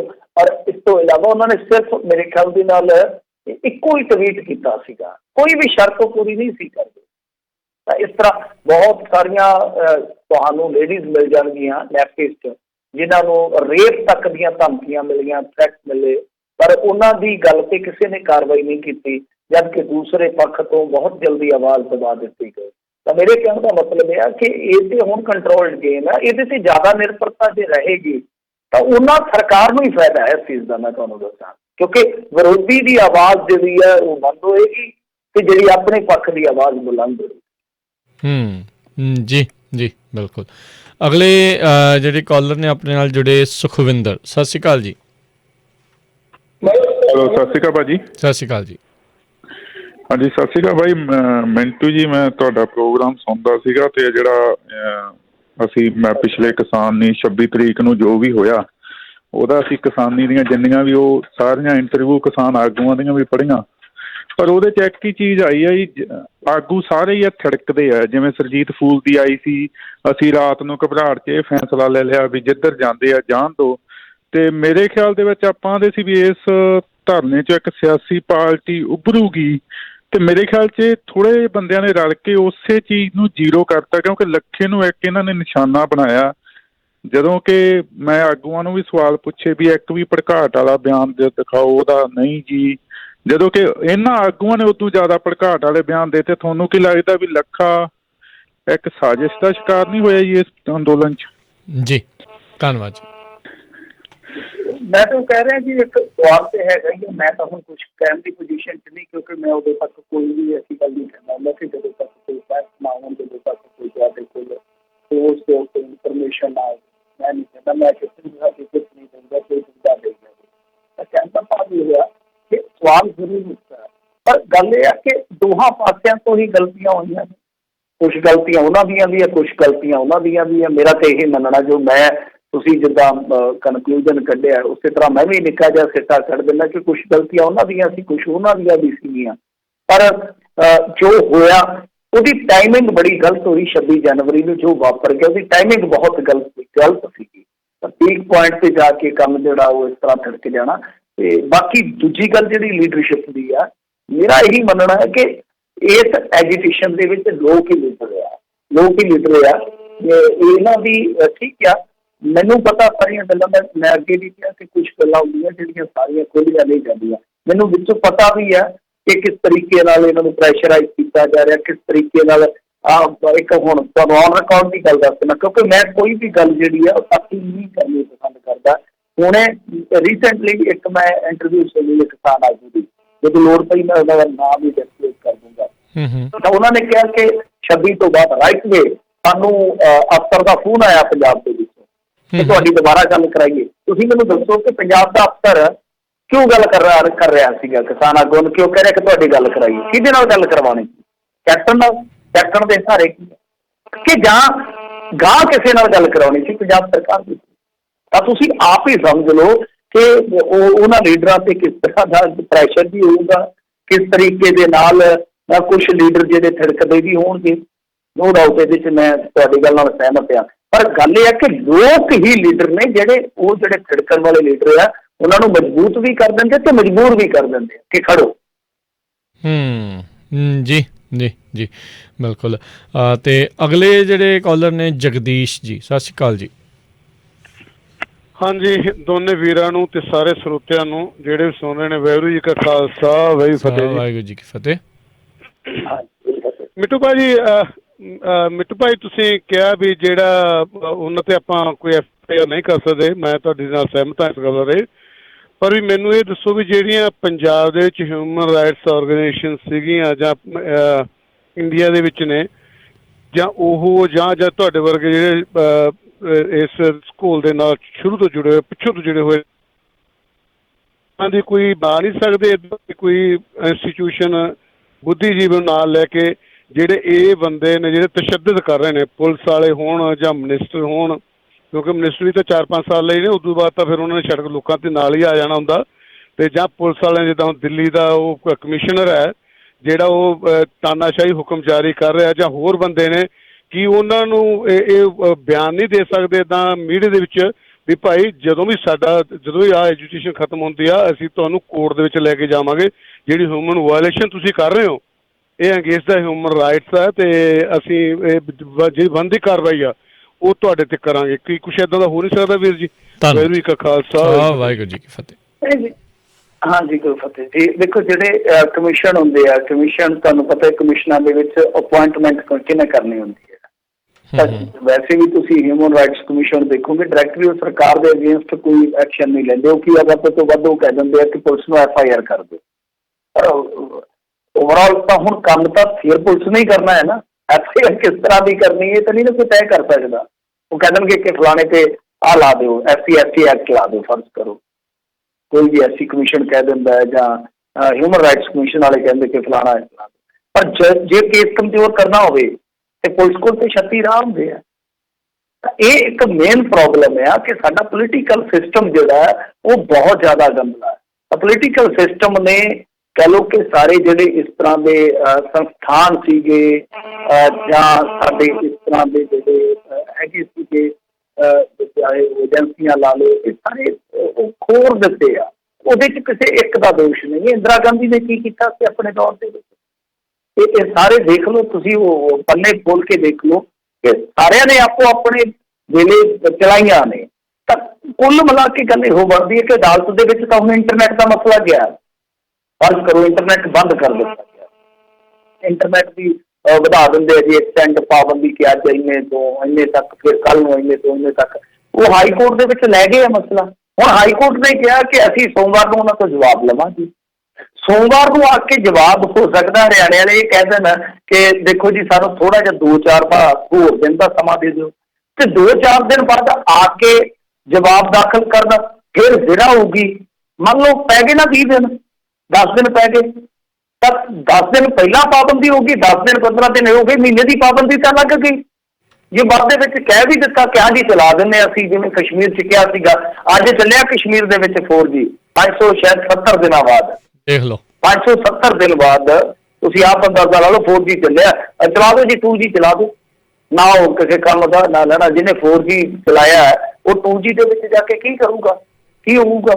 ਸੋ ਕਹਿਣ ਦਾ ਮਤਲਬ ਇਹੋ ਆ ਕਿ ਅਦਾਲਤਾਂ 'ਚ ਮਾਮਲੇ ਜਾਂਦੇ ਨੇ, ਕਮਿਸ਼ਨਾਂ ਕੋਲ ਮਾਮਲੇ ਜਾਂਦੇ ਨੇ, ਸਾਰਾ ਕੁਝ ਹੁੰਦਾ। ਕਈ ਵਾਰ ਅਦਾਲਤਾਂ ਠੋਸ ਫੈਸਲੇ ਵੀ ਦੇ ਦਿੰਦੀਆਂ, ਵੇਲੇ ਸਿਰ ਫੈਸਲੇ ਵੀ ਹੋ ਜਾਂਦੇ ਆ, ਪਰ ਬਹੁਤ ਕੁਝ ਨਿਰਭਰ ਕਰਦਾ ਪੋਲੀਟੀਕਲ ਕਲਾਸ ਤੇ ਉਹ ਜਾਣ ਬੁੱਝ ਕੇ ਅਦਾਲਤਾਂ ਨੂੰ ਵੀ ਕਈ ਵਾਰ ਜਿਹੜਾ ਰੋਕ ਲੈਂਦੇ ਆ। ਤੁਸੀਂ ਦੇਖੋ ਨਾ ਕਿ ਹੁਣ ਕਈ ਮਸਲੇ, ਕਈ ਕਾਨੂੰਨ ਆ ਜਿਹੜੇ ਵਿਵਾਦਤ ਨੇ, ਸੁਣਵਾਈਆਂ ਨੇ, ਉਹਦੇ ਤੇ ਸਰਕਾਰ ਜਿਹੜੀ ਉਹ ਨਹੀਂ ਕੰਨ ਹੀ ਨਹੀਂ ਧਰਦੀ। ਇੱਥੇ ਸੁਪਰੀਮ ਕੋਰਟ ਦੇ ਹੋਏ ਫੈਸਲੇ ਨੂੰ ਅਮਿਤ ਸ਼ਾਹ ਜੀ ਅੱਗੋਂ ਸਲਾਹ ਦੇ ਦਿੰਦੇ ਆ। ਔਰ ਕੇਰਲ ਦੇ ਵਿੱਚ ਜਿਹੜਾ ਸਬਰੀਮਾਲਾ ਵਾਲਾ ਮਸਲਾ ਆਇਆ ਸੀਗਾ, ਸਬਰੀਮਾਲਾ ਮੰਦਿਰ ਦੇ ਵਿੱਚ ਔਰਤਾਂ ਦੇ ਦਾਖਲੇ ਤੇ, ਉੱਥੇ ਜਾ ਕੇ RSS ਵਾਲੇ ਵੀ ਡਾਂਗਾ ਲੈ ਕੇ ਖਲੋ ਗਏ ਸੀ ਤੇ ਕਾਂਗਰਸੀ ਵੀ ਖਲੋ ਗਏ ਸੀਗੇ। ਸੋ ਇਸ ਕਰਕੇ ਸਾਰਾ ਜੇ ਆਪਾਂ ਦੇਖੀਏ ਨੁਕਸ ਜਿਹੜਾ ਉਹ ਪੋਲੀਟੀਕਲ ਕਲਾਸ ਦੇ ਵਿੱਚ ਆ। ਪੋਲੀਟੀਕਲ ਕਲਾਸ ਜਿਹੜੀ ਆ ਉਹ ਅੱਛੀ ਹੋਵੇਗੀ ਤੁਹਾਡੇ ਮੁਲਕ ਦੀ, ਤਾਂ ਤੁਹਾਡੇ ਜਿਹੜੇ ਇਹ ਸੰਸਥਾਨ ਨੇ ਉਹ ਵੀ ਸਹੀ ਢੰਗ ਨਾਲ ਫੰਕਸ਼ਨਿੰਗ ਕਰਨਗੇ।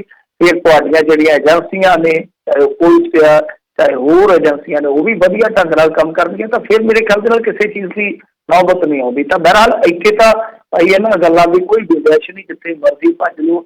ਬੁੱਧੀਜੀਵੀਆਂ ਨੂੰ ਤਾਂ ਚੁੱਕ ਚੁੱਕ ਕੇ ਅੰਦਰ ਸਿੱਟੀ ਜਾਂਦੇ ਆ, ਅਰਬਨ ਨਕਸਲਾਈਟ ਕਹਿ ਕੇ, UAPA ਲਾ ਦਿੰਦੇ ਨੇ। ਕੀ ਕਰਨਗੇ ਬੁੱਧੀਜੀਵੀ? ਡਰਦੇ ਜਿਹੜੇ, ਉਹ ਕਹਿੰਦੇ ਕਿ ਛੱਡੋ ਖੜਾ, ਬੁੱਧੂ ਜੀਵ ਬਣ ਕੇ ਤੇ ਟਾਈਮ ਕੱਟ ਲਓ। ਜੀ ਜੀ ਜੀ ਬਿਲਕੁਲ। ਤੇ ਬਹੁਤ ਬਹੁਤ ਤੁਹਾਡਾ ਆਪਾਂ ਧੰਨਵਾਦ ਕਰਦੇ ਹਾਂ ਮਿੰਟੂ ਜੀ, ਤੁਸੀਂ ਸਾਡੇ ਨਾਲ ਜੁੜੇ, ਸਰੋਤਿਆਂ ਦੇ ਸਵਾਲਾਂ ਦੇ ਜਵਾਬ ਦਿੱਤੇ, ਖਬਰਾਂ ਬਾਰੇ ਜਾਣਕਾਰੀ ਦਿੱਤੀਆਂ। ਮਿਲਦੇ ਹਾਂ ਜੀ ਤੁਹਾਨੂੰ ਅਗਲੀ ਵਾਰ। ਮਿਹਰਬਾਨੀ, ਸ਼ੁਕਰੀਆ, ਸਤਿ ਸ਼੍ਰੀ ਅਕਾਲ ਜੀ। ਸਤਿ ਸ਼੍ਰੀ ਅਕਾਲ ਜੀ। ਤੇ ਸਾਡਾ ਅੱਜ ਦਾ ਪ੍ਰੋਗਰਾਮ ਹੁਣ ਇੱਥੇ ਹੀ ਸਮਾਪਤ ਹੈ। ਮਿਲਦੇ ਹਾਂ ਅਗਲੀ ਵਾਰ ਤੱਕ ਲਈ ਮੇਰੇ ਵੱਲੋਂ ਵੀ ਤੁਹਾਨੂੰ ਸਾਰਿਆਂ ਨੂੰ ਪਿਆਰ ਸਤਿਕਾਰ ਨਿੱਘੀ ਜਿਹੀ ਸਤਿ ਸ਼੍ਰੀ ਅਕਾਲ। ਸੁਣਦੇ ਰਹੋ ਜੀ ਪੰਜਾਬੀ ਰੇਡੀਓ USA।